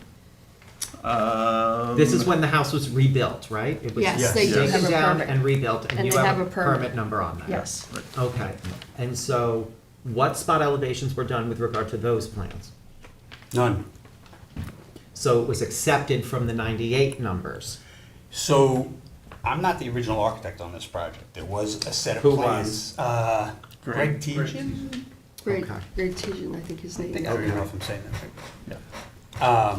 So what happened was the builder deviated from the plans, and then he was asked to submit a new set at that Okay. point, and then I was asked to come in. And so I did a basic And set that of was plans. at that time, That was in that was at 2020. that time. And so no new spot elevations were done to determine height of this building? Correct. Okay. And so explain to us, what did the building department do with regard to spot elevations? Just use the numbers from the previous I building? don't know. I really don't know. Okay, so it was never It was never investigated by discussed. the The plans building went in, department? approved, no questions. But, And there were but you just said inspections. that the builder deviated from the plan. Yeah. So didn't I ask if there was builder error? And you guys said no. Like, was there Well, that's builder? not error. So I'm sorry, He so, deviated from the plans, the but- builder deviated from the plans, that's Yeah. not builder error if you're coming here for a height variance of 38 feet? but. Well, no. I I think I didn't can, deviate from the plans for the height Okay, in other areas of the house, interior. okay, okay. And it was substantial enough for them to ask for a new set of plans. And what was Okay. the height of the house in those plans? In these plans? So I never had established a grade level of elevation of natural grade. Okay. And honestly, I expected to have these plans denied for that reason, and they never were. Okay. Can I just ask a technical question? It's written in red there, permit number. Is there a stamp that the building department, you know, the first plans in 1998, you got like a stamp? Like a This- Bates label. Yeah, yeah. This has, it's signed, approved. Oh, okay, I just couldn't Okay. see from here. Okay, I'm so sorry. I just wanted to make Yeah, sure like I don't that- have that on those plans, I got it off. Yeah, So, okay. I had a second question, and that is, so was additional earth moved from around the house in between the first structure and the second structure, or since the second structure was built and now you're asking for an addition? Because the area, you remember I was up there to walk Yes, the sir. property with you. I don't know if you want to. Identify yourself. Well, no, we'll Okay, wait. we'll But take so one my person at a question is, time. was Yeah. additional earth moved, which would then create the need for the building department to reevaluate the height? I know that it appears like where you want to put the addition, that earth has been moved. So height is from, right, the previous natural existing grade without any fill, without any cutting, without anything, right? Right. So we had a survey done prior to starting any work with the topography and everything. So we were working from those numbers that were there from that original house. And you kept the foundation. And we kept the foundation. It kept the foundation Yeah, from the the house first is where it It is. was where, yeah. Yeah. And part of it is exposed. Part of the basement is exposed. Yes. Right, on Which the is back. always One side of the One house. side, yeah. On the back, it Okay. was always We're gonna exposed, change that. but now We it's will get to that. exposed on the side. Yeah, So when on they the- came in the- for the The north side. correct. proposed The- addition, I think it's the east side. Is it The the east- east When you're coming to the east front of the side? house, it's the right Correct. side, yeah. Okay. so it whatever was it is. discovered when they came in for a proposed addition. So is it on the addition side that it is exposed through the basement, or is it on the previously built? So the way that it stands, on the addition side, it's exposed, Okay. but we don't plan on leaving it that way. You're We gonna plan on grade. raising it You're gonna raise and the grade. regrading it because, you know, and that ties into the whole three-story, is it three-story, 2 stories, is the basement a story or not? But a story is based on Mm-hmm. finished grade, not average natural. What approvals do they need for regrading? Huh? I said, what approvals are needed for regrading? Candace? You go to the regrading department. Yeah, exactly. None? It's Okay, probably, I'm just an application asking. with the building department. Yeah. I don't know the building department's form, but there's I something think called fill composition form. I And, don't know what it's for, I don't know if that has. Okay. yeah, they, Right, they right, do right. have a Okay. form, and also that they have to look at If it's drainage, right? They look at Exactly. drainage, you have to keep your drainage contained on your Keep- property, contain your especially water. since this is on a hill. So the town Okay. engineer's gonna have to get involved. So like I said, these plans got approved, and there were inspections, when it was, I forget what you call it. Yeah. What is it called? And that part of this, you know, Yes. getting a permit, having inspections, and then a discovery that Well, we went for something- the addition. Yeah, there's something was Yeah. missed, and Yes. that is not unheard of, it happens. We don't like for it to happen, but it does happen. And so that's why all of this is so helpful, because we need to know how these things happen. Listen, I'm certain that the building department is not gonna say that they approved these plans in error. So the question to you guys is, the building department approved these plans, they said this house was 32 feet you're saying that it's not 32 feet because the building department changed the way that they calculated the average natural grade? From 1998 to the present. Doesn't matter about Yes. 1998, these Yeah. plans were approved in 2020. 2020. And they were Yes. approved by the building department. So, But without spot, without, There's no, spot right, no elevations. natural grade was ever That's the- established. The answer to your question is yes. Yes. There was. So there's no spot elevations on any of the 2020 plans? Correct, So it just says 32 feet? correct. Right, and they stamped it approved, and they inspected it. And I, And you expected them to reject it because of that? but I they didn't. expected, because I didn't have any zoning information on there, Okay. that they would have said, no, you need to Yeah, come back with the zoning. So I thought that was gonna happen, then all of a sudden, found out that there was a permit issue. okay, okay. And the reason I didn't do it was because it was like rush, hurry up, we would shut it down, you know? I also have Okay. a variance I'd like to submit, that similar situation, regardless of who made the mistake, where you granted in June 2nd, 2022 decision D02206 at 142 Middle Line Highway, where they got they built the house, and then it was determined that the building height was 37 and a half feet when there was supposed to be 32. And there was some building, when the building department looked at it, they missed it. Okay. So I just want to submit that this is, this does happen, it's not a thing. And again, it was discovered when, when we went in for the addition. And it was over a year with Marjorie. I'm the attorney, but the architect was talking with her, and now I think I understand pyramid. So you guys know better than I do. but- Did you submit those to us? we did not. No, but we will. I will We're gonna need a submit, copy of those. we'll get copies of this approved stamped plan. I apologize. Mike says. Okay, Michael? All right, and what about all the other things that are built in the wrong place? Now- Tennis court, the pool. That I disagree with that characterization. That Well, that's how tennis it's written court, up. well, but, the tennis court was there and had a CO in the exact same place with the previous house. And it was painted over. It's 50 feet from the side yard, and it meets as an accessory structure.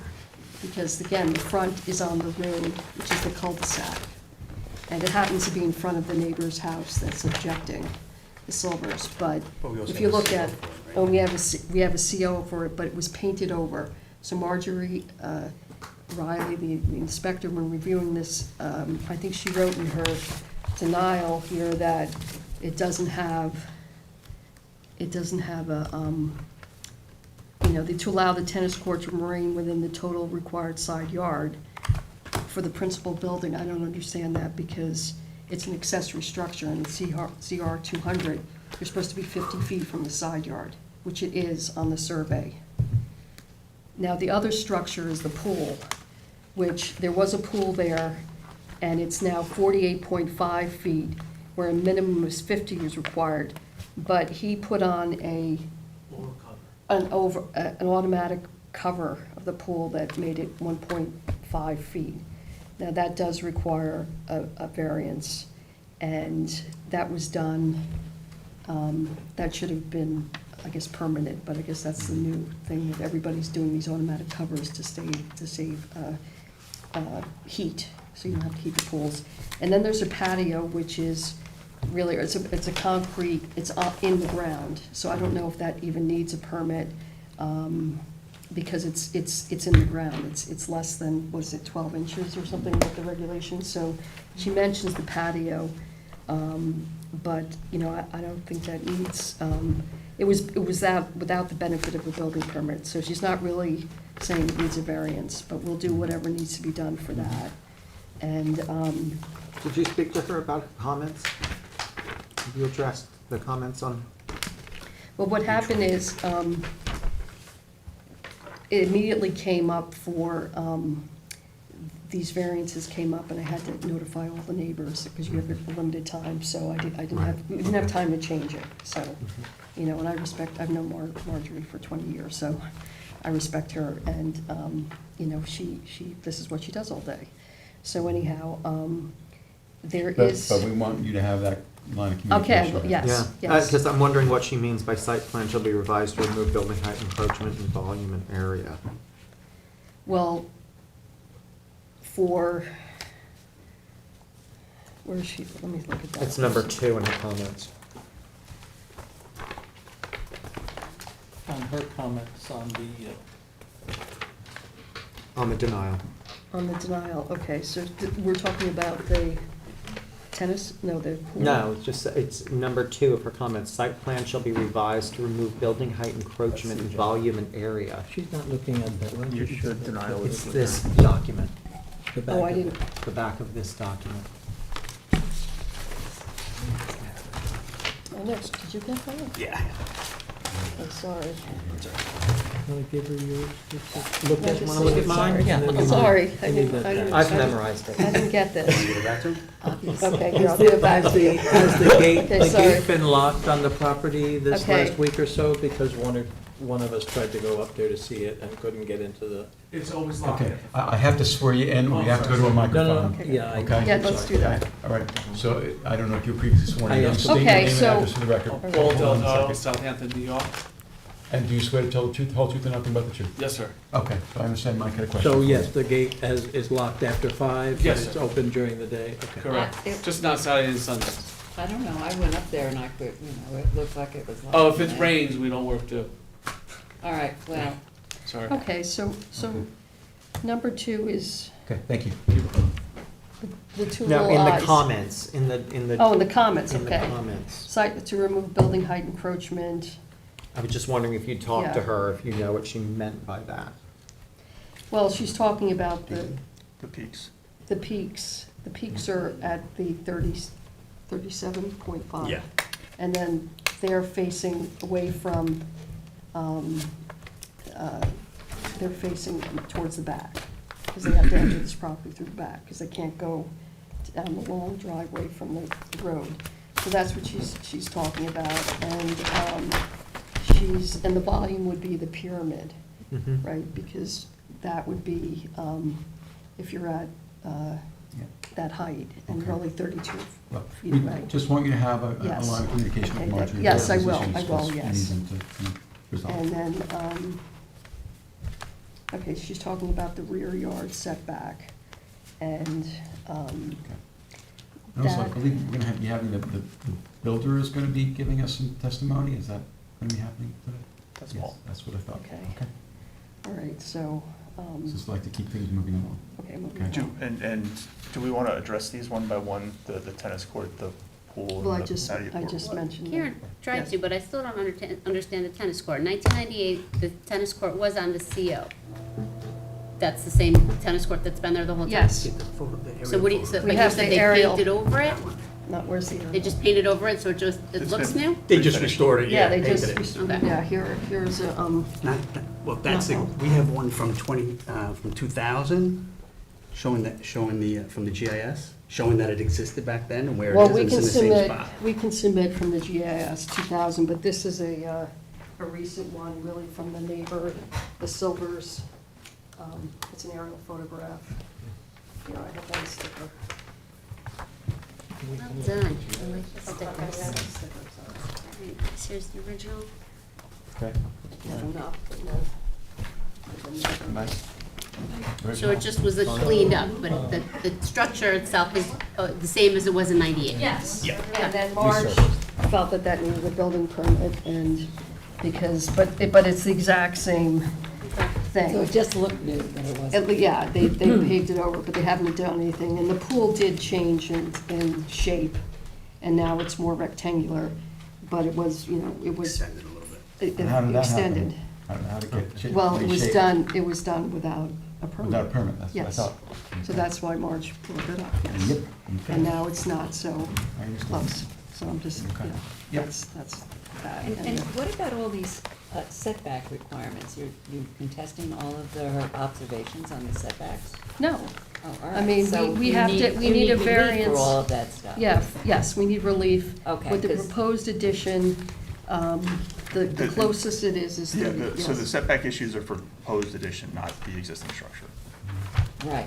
Right, Because that's, Oh, but you know what, though? Maybe the reason the tennis court is on there now is because the proposed addition is gonna put it in a non-conforming location? Is that why? Because even though it has a That's a CO, good right? question. That might That be could what it be. is. Yeah, yeah, it could be, Okay. could be. because it's. We need to get some clarification on all of these points. I mean, it seems to me that We, need to- we were having conversations with Marjorie for over a year and a half on this, and she Yeah. seemed to be having trouble figuring some of this stuff out. Well- I think, you know, Well, I think it's confusing. yeah, it is confusing. I'm not blaming her, you know, I'm Yeah. just saying No, that but you, we tried to. There's a lot going on. yeah, And then we got fed up and was like, okay, we'll accept it and Yeah. we'll deal with No, it. and at you've the given end. us a then bunch she of suddenly- information tonight, which yes. is helpful, but we She- really need to pin everything down. Everything. Because this is I have to so understand much. every single Yeah. thing, because it's Katie- really Katie, getting very confusing. Why would the addition make the tennis court non-conforming? Well, I mean, this is the first time I've heard this, but you remember, this is the conversation what we're having. You have your dwelling, you put your accessory structures behind it. That was the Right. interpretation that this board had. If you have a structure, if you have your tennis court there, and now you extend out your house, the tennis court is no longer in the rear of the house. I don't know if that's the case here. Well, but the distance from the street, you have to be, for a principal building, 100 feet. So this is on the survey, which we need to measure, because, I mean, it's over 1,000 feet. This is a very But narrow. this is a question that can be pretty simply answered. Yes, by the this can be people in the answered, department As to how but- it occurred. But we do have that from time to time, where But, all of a yes. sudden the yards change. Oh, yeah, Yeah. but no, but this is very far away. Okay. It's very over, because it's over, that's the Yeah, problem. yeah. This meets the minimum width of 200 feet for CR Yeah, 200, yeah. and then it's over 1,000 feet Okay. on each side. Well, one side's larger because it's on a curve, Yeah, but that, so yeah. I believe it keeps it in the backyard. Okay. So all that's right. something we talked to Marjorie about. Okay, all right. And Well, like I I just want to, said- there's so many things going on, I just want to keep this moving along, Yes. so we're not here till 3 o'clock in the morning, unless you all want to be here till No, 3 no, o'clock in the no. morning. And then, I guess we'll have the builder Yep. talk, and then, I just want to point out about clearing that, that's a planning board issue, that Mhm. town code, Southampton Town Code has the planning board in charge of dealing with revegetation. Mhm. And for this subdivision, the front yard, what the access was, that was all under review by the subdivision process, and that was determined, they had that right to do that, so they were allowed to keep, they determined 20%, and that was that was the planning board. And this board doesn't deal with something that is not in their jurisdiction. And also, we do have a revegetation plan, and it's been in for over a year in the Yeah. planning board. We don't deal with it directly, but we deal with it indirectly, because Right. we'll, Well, we're approval willing to- subject to planning Yes, board's well, approval we're- of the subdivision or yes. site plan. And we're willing to give the neighbor to put trees and more buffer for their sake. And, so that they, remember, the high side of the house is facing the rear, it's not facing them. It's lower, the area, and the area of the addition is kind of in the corner. I don't know if they'll be able to really see it from their house. You can look at the aerial photograph. You're talking about over here, and they're kind of facing this way, and they have vegetation. That's all I just wanted to say about that. And typically, with all the construction, you do the revegetation before you get the CO.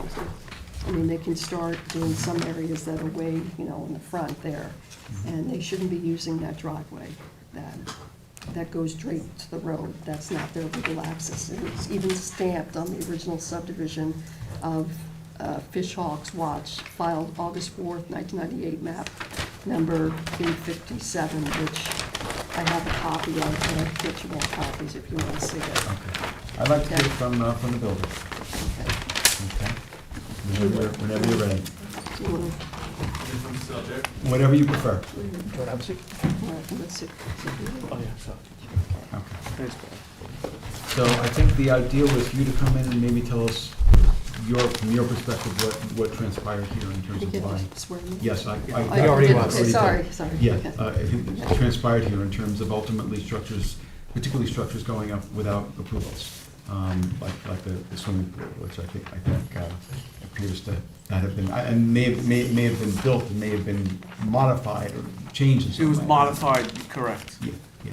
Since the structure was still there, we call the round edges called Roman edges, and the homeowner wanted them squared, so we put a square edges, and then the auto cover was installed. And then we had it re-inspected from the electrical for the bonding before it was backfilled, and we have approval from the town for that also.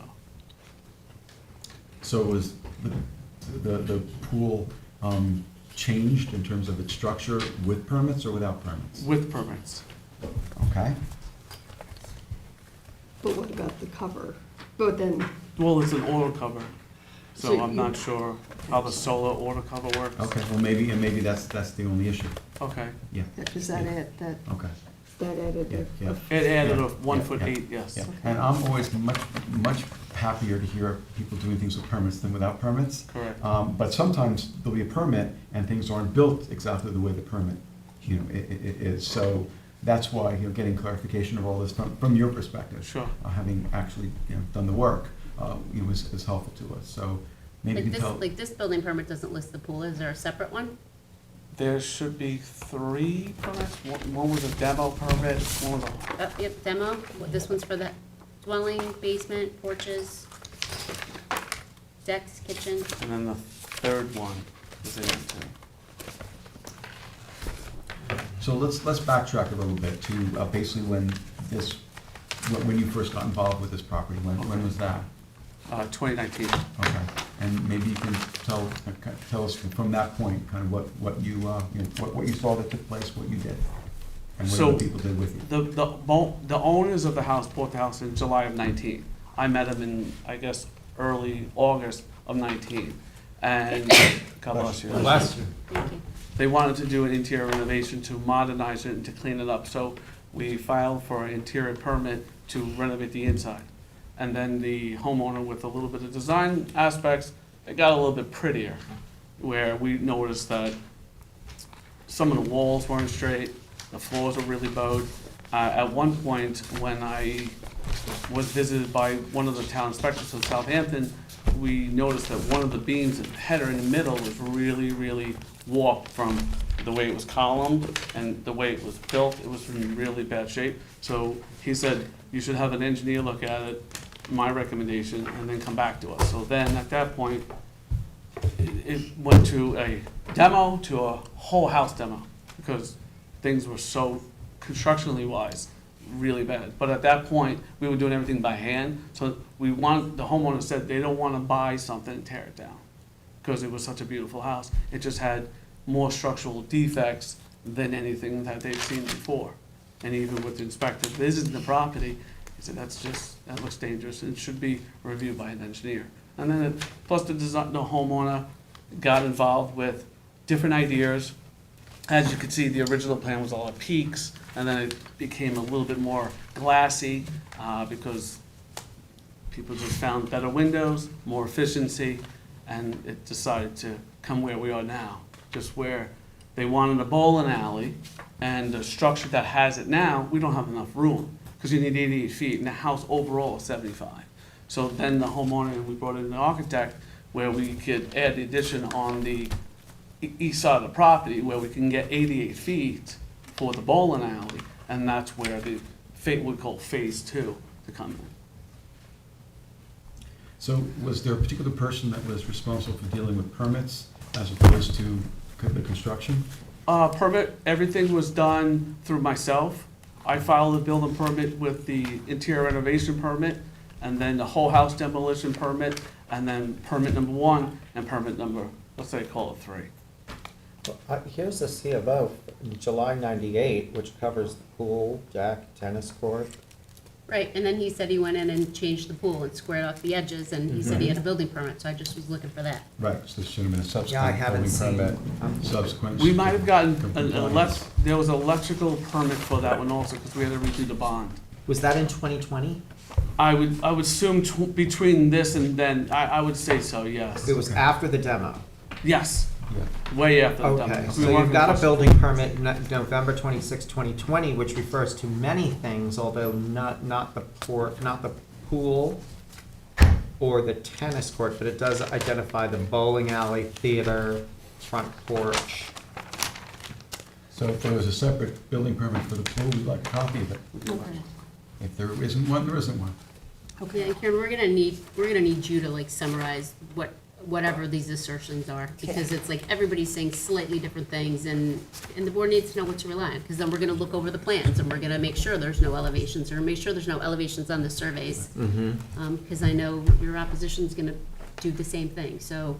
Can you submit to us a list of the variances you're seeking and what the basis for them are?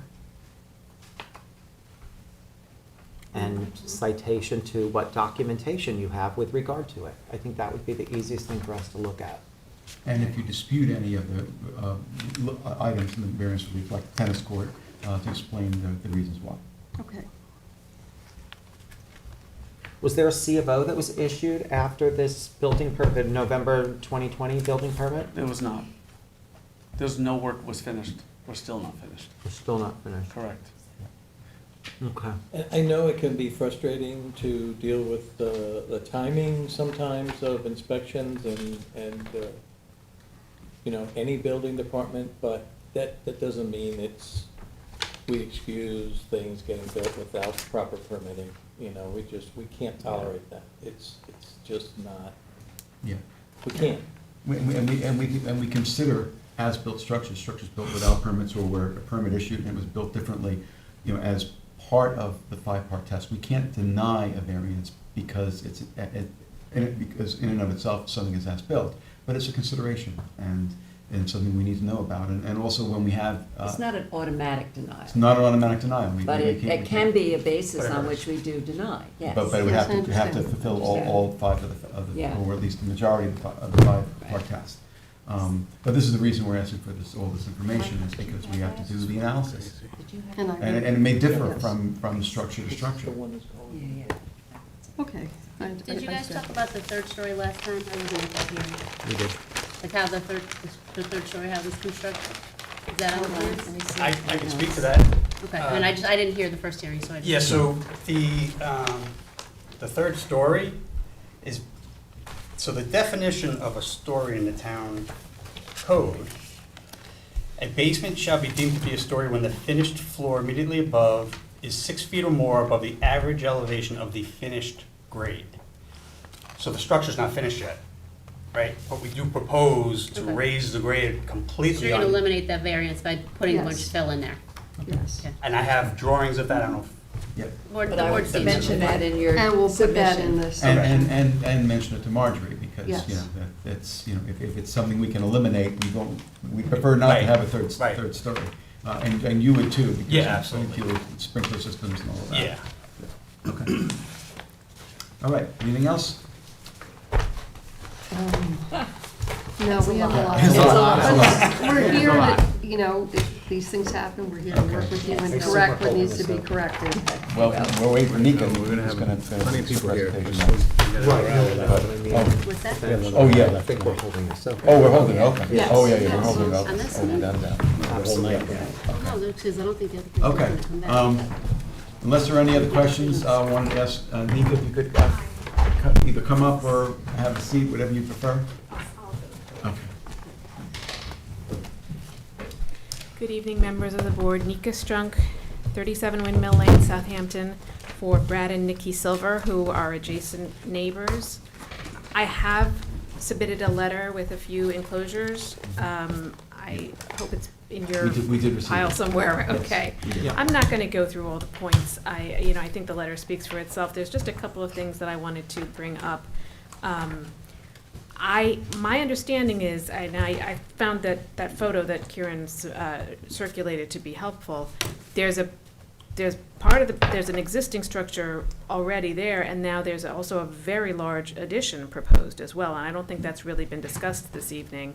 And that addition is what would require a major setback variances, and that is an issue for my clients.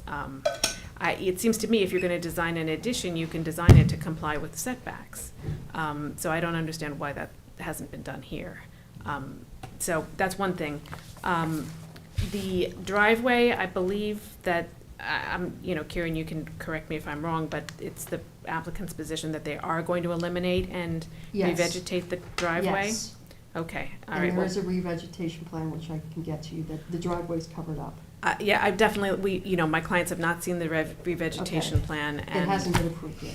I understand, But if we could see it and, that would be helpful. It shows the driveway covered up. Okay. Okay, but I will Okay. get that to you. And obviously, my clients are concerned about, if it's gonna be revegetated with blueberry bushes or, because really, we have videos, my clients took videos, they're quite shocking of the major trees that were destroyed, in the process of making this driveway and in other, in this during this whole project. Is there a way to submit a video into the record? Yeah, there is, right, Candace? Yeah. And you just give me a call with the set up a date and time and have it done. Okay, we will do that. Usually it sounds like a little hard.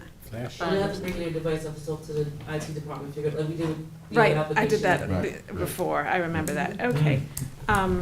So those are the main points. I think we heard about a phase 2 of this, and I think that really needs to be, really needs to be discussed, because why do you need to have a phase 2 on this house? Obviously they. For the bowling alley. For the bowling alley, I believe, that's right. Apparently it's for the bowling. And it should, we do not consent to any setback or pyramid variances for that purpose. Okay. Well, they haven't been noticed or advertised, so they're not getting any. The setback variances have been It's in- advertised. Oh, I didn't Here, say it's bowling inside alley. your- Oh, all No, right. it doesn't That's say bowling inside the alley, house. that's why he's doing It's it. inside the house. Got it. Okay. That's It's why he needs 32 it. feet on the east side, which is my client's side, where a minimum of 50 is required, a total required. Got it. Yeah. Right. So, and I believe that's all for the addition. I think the existing structure that's there, as I understand it, with the exception of the height issue, which I understand is a technical thing, that is in compliance, but there's something else major about to be put onto this, or requested. That's correct. Okay, thank you very much. Thank you. Yeah, I'd just like to say in response that the main house is on an angle. So that's why it's 32 feet at the closest point. You look at the survey, but then I have a feeling that it's more than, as you go back, it's probably more, which I'll get the numbers and put that in. It's more than, you'll see it's 32, and then it goes, I think, more than 50 feet away from the property. But it has 32. It starts at 32, yes. 32 is And 32.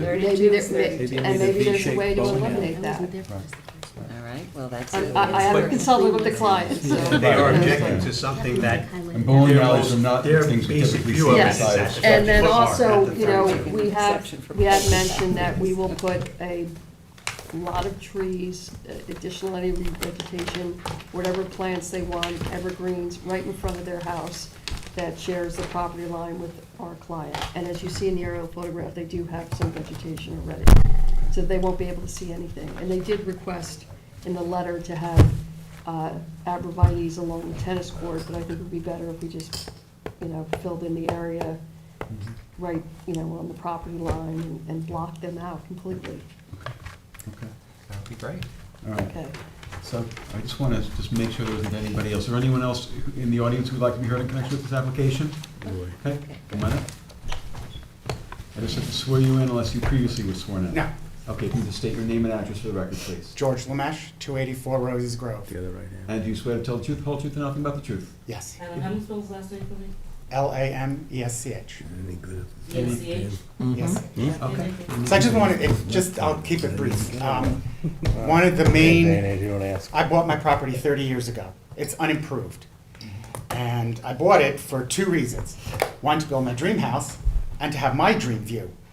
By them expanding their house by almost 35 feet, they're basically sticking the Titanic in front of me. And now I'm gonna have to get a variance to get above them, or one way or the other, so I can get my view back. So with the existing Farrell house, I was able to shift my house one way or the other. And I have pictures, which unfortunately I forgot to bring, that show my view from ground level, going by their house. And you can submit those pictures if you'd like. 'Cause Yes. This is not being closed tonight. Okay. Where is your property as it It's relates to? just south. So in other words, my view looking to the north, I'm looking at their house. down. You use the same driveway that they use to The get... driveway actually belongs to me. I pay the property taxes on it. It's part of my lot. So before you come into this property, you turn up to yours. Yeah, that whole Turn driveway up. from Roses Grove Yeah, yeah. all the way up is all mine. Got it, got it. And then they have a right-of-way across the other lot to get to their lot. Right. Okay.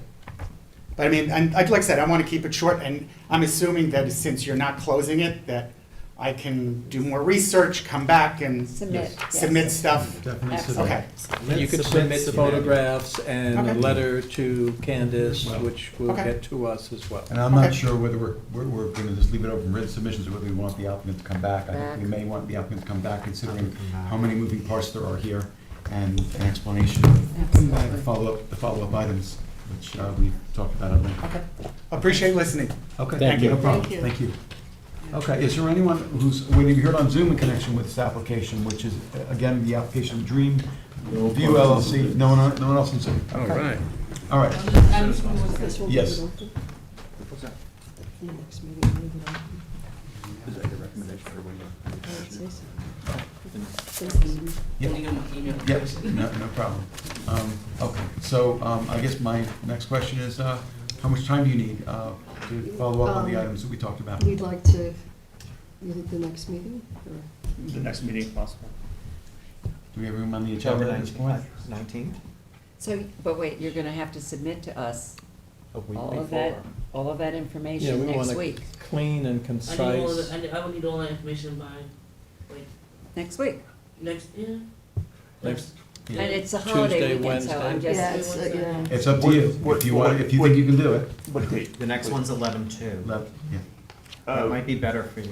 Well, the next day is October 19th, but I would need that I know. information by Tuesday. Yeah. Yeah. No, the date after October 19th is 11/2. The 10th, would need it by When she said- Tuesday, when- the 10th. When she said next week, I was just hoping to clarify what part of next week. We would need everything by Tuesday. Tuesday. Tuesday, we need So everything that- by so yes. Tuesday. Monday, and Monday's a holiday. Monday's a holiday, so, Do you think, no, okay, Yeah, then that's- November 2nd? November Okay. 2nd, yes. Okay. And this way I can And talk to then Marge. What date will you Riley. need that Yes. by? The clean and concise presentation of what variances are being requested. By the 16th or 17th. By the 17th of No, October. sorry, No. I'm sorry, let me, 21st. hold on. Well, the 23rd. 23rd? 23rd, because then I can prep it and we usually mail your stuff out by. By the end of that 23rd week, of so. October, Okay, by, Candace will. okay, Yeah. thank you.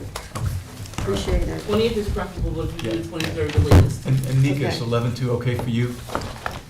Okay. Thank you. All right. All right, thank you. And the other gentleman. who Yes, comes is 11/2 Yeah. good for you? Yeah, okay, very good. Okay, thank you very Okay, much. okay, So, Thank you, everyone. All right, thank you. we will keep this hearing open for all purposes with written submissions by the council by 10:23 to our office, and we will be back again on 11/2. Second. Mr. Daly. Aye. Mr. Leonard. Aye. Okay, Ms. thank Burgess. you. Thank you. Mr. Tudhill. Aye. Mr. Macedonio. Aye. Ms. Kern. Aye. Chair votes aye. John, would you second on that? I'm sorry. I second it, yes. Okay. All right, and then before we go on to decisions, we're gonna have to turn Turn that one. Shaznaz and Mudabar. Do what? You have to adjourn Number that. 10. Second call. 10. The one we had second call. Nobody here for that? So, Mudabar? Nope. anyone here on Mudabar? I don't think so. Put it to like December, because remember she was saying that she was trying to get like something from the DEC. She was trying to get a variance or approval Okay. from them. All right, so I have a lead on this one, what is it, December? Like the first Can meeting. you just call it for me again?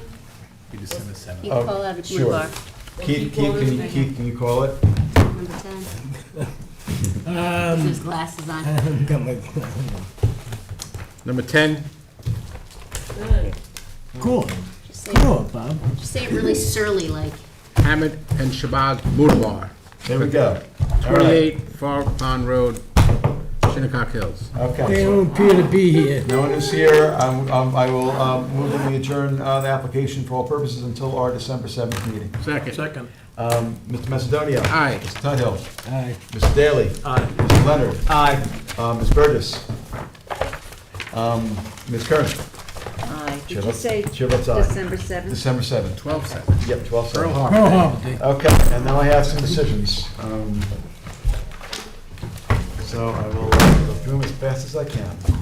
All right, I have a decision about the application of Annette Zacco and Daisy Neves, for property located at Suffolk County Tax Map Number 900-226-131. This application is for property located at 12 Daniels Road, Hampton Bays. Applicant seeks to legalize a shed built without the benefit of a building permit. After it was determined that the shed did not require placement variances, it was discovered that it required an analysis as to whether or not its size could be considered accessory. Here, there can be no doubt that the building's use is for a shed and thus is subordinate and incidental to the existing single-family dwelling, notwithstanding its size, particularly as applicant is willing to restrict its use to prohibit its sleeping.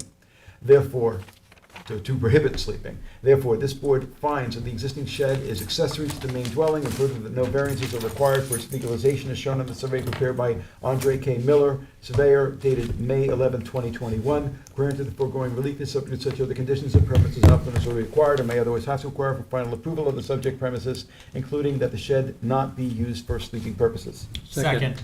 Mr. Daly. Aye. Mr. Leonard. Aye. Ms. Kern. Aye. Ms. Burgess.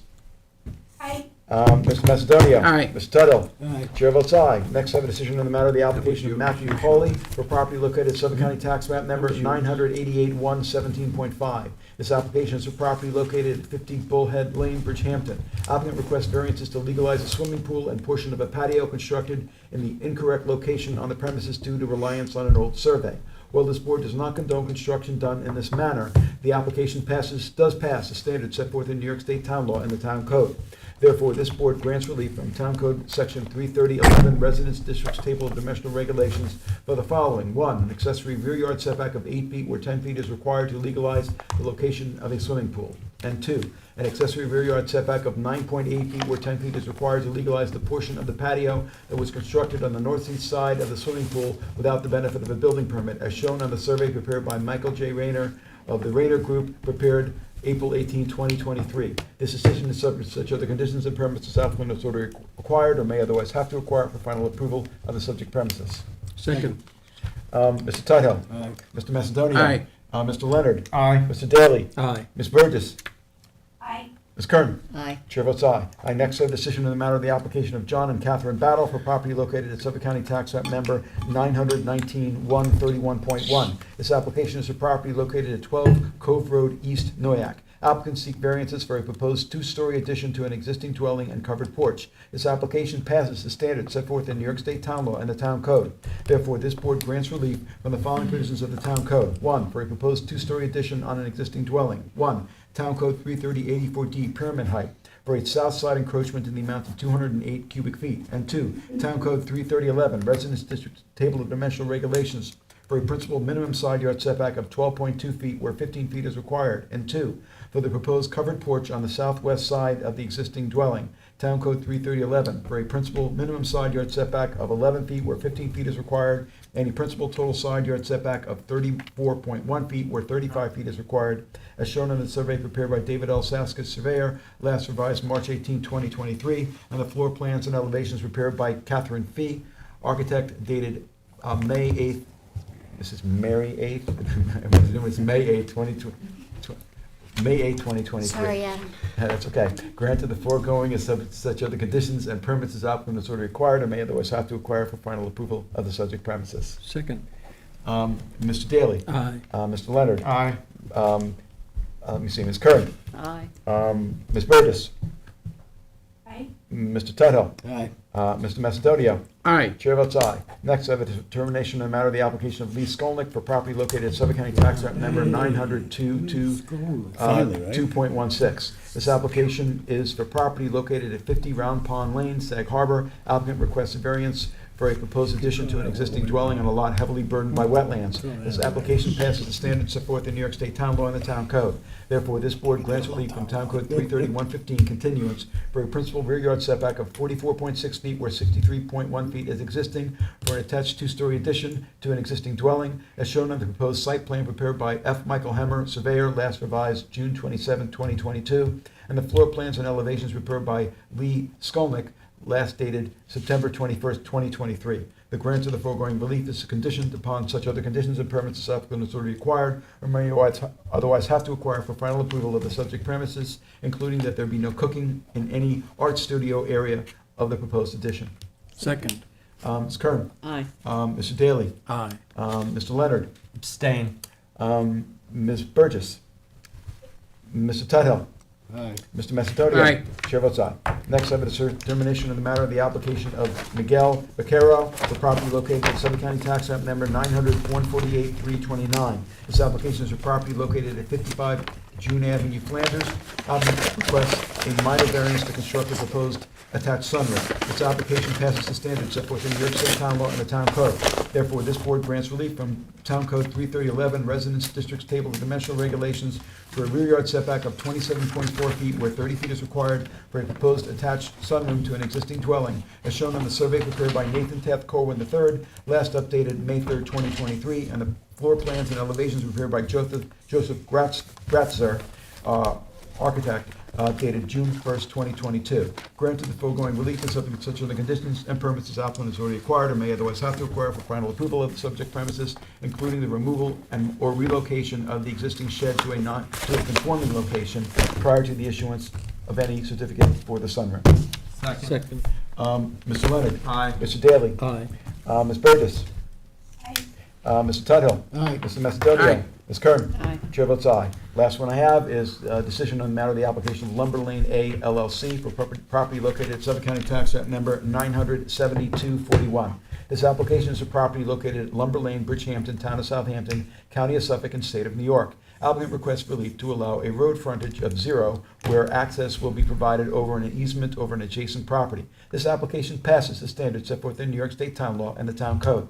Therefore, this board grants relief from Town Code 33082, lot width, to allow a road frontage of 0 feet where 40 feet is required with access to the premises as shown in the survey prepared by Stephen Barilski, surveyor, last dated September 14, 2023. Grant of the foregoing relief is subject to such other conditions and permits as applicant has already acquired or may otherwise have to acquire for final approval of the subject premises, including the recording and submission of the recorded access and utility easement as shown on the aforementioned survey to the building department as well as to the town attorney's office prior to the issuance of a building permit. Second. Mr. Daly. I just want to comment on this, Sure. and that is that we do recognize and received a significant amount of public opposition to this.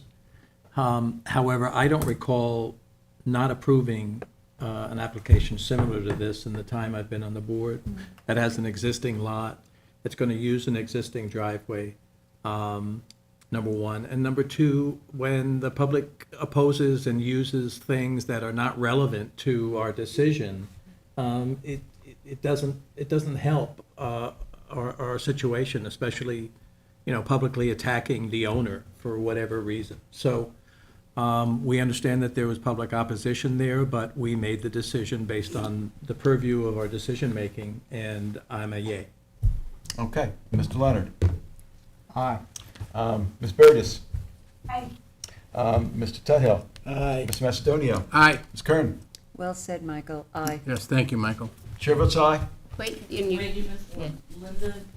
Linda, Nucciatelli. Oh, thank you. Trying to go too fast, that's what happens. I see it. This application is for property located at 133 East Avenue, Flanders. This is the application of Linda Nucciatelli for property located at Suffolk County Tax Map Number 900-145-260. Applicant seeks variances to construct a dwelling on a lot burdened by 2 front yards. This application passes the standards set forth in New York State Town Law and the Town Code. Therefore, this board grants relief from the following provisions of the Town Code for a proposed dwelling. 1. Town Code 33011, Residence Districts Table of Dimensional Regulations for a principal front yard setback from the easterly property line, East Avenue, of 30 feet, and the northerly property line of Wilson Street of 15 feet where 40 feet is required. And 2, Town Code 33084D, pyramid height for a proposed encroachment to the amount of 1,680 cubic feet, 840 cubic feet on the north, 840 cubic feet on the south, all as shown on the survey prepared by Nathan Taft Corwin, dated March 17, 2023, and the floor plans, elevations, and pyramid diagram prepared by architect Raymond Donor, dated May 16, 2023. The granting of this relief is subject to such other conditions and permits as applicant has already acquired or may otherwise have to acquire for final approval of the subject premises. Second. Mr. Leonard. Aye. Mr. Daly. Aye. Ms. Burgess. Mr. Macedonia. Aye. Mr. Tuttle. Aye. Ms. Curran. Aye. Chair votes aye. Motion to close. Second. All in favor? Aye. We are closed. What a night. Wow. We've been in this late a long time. Wait until he stops the tape.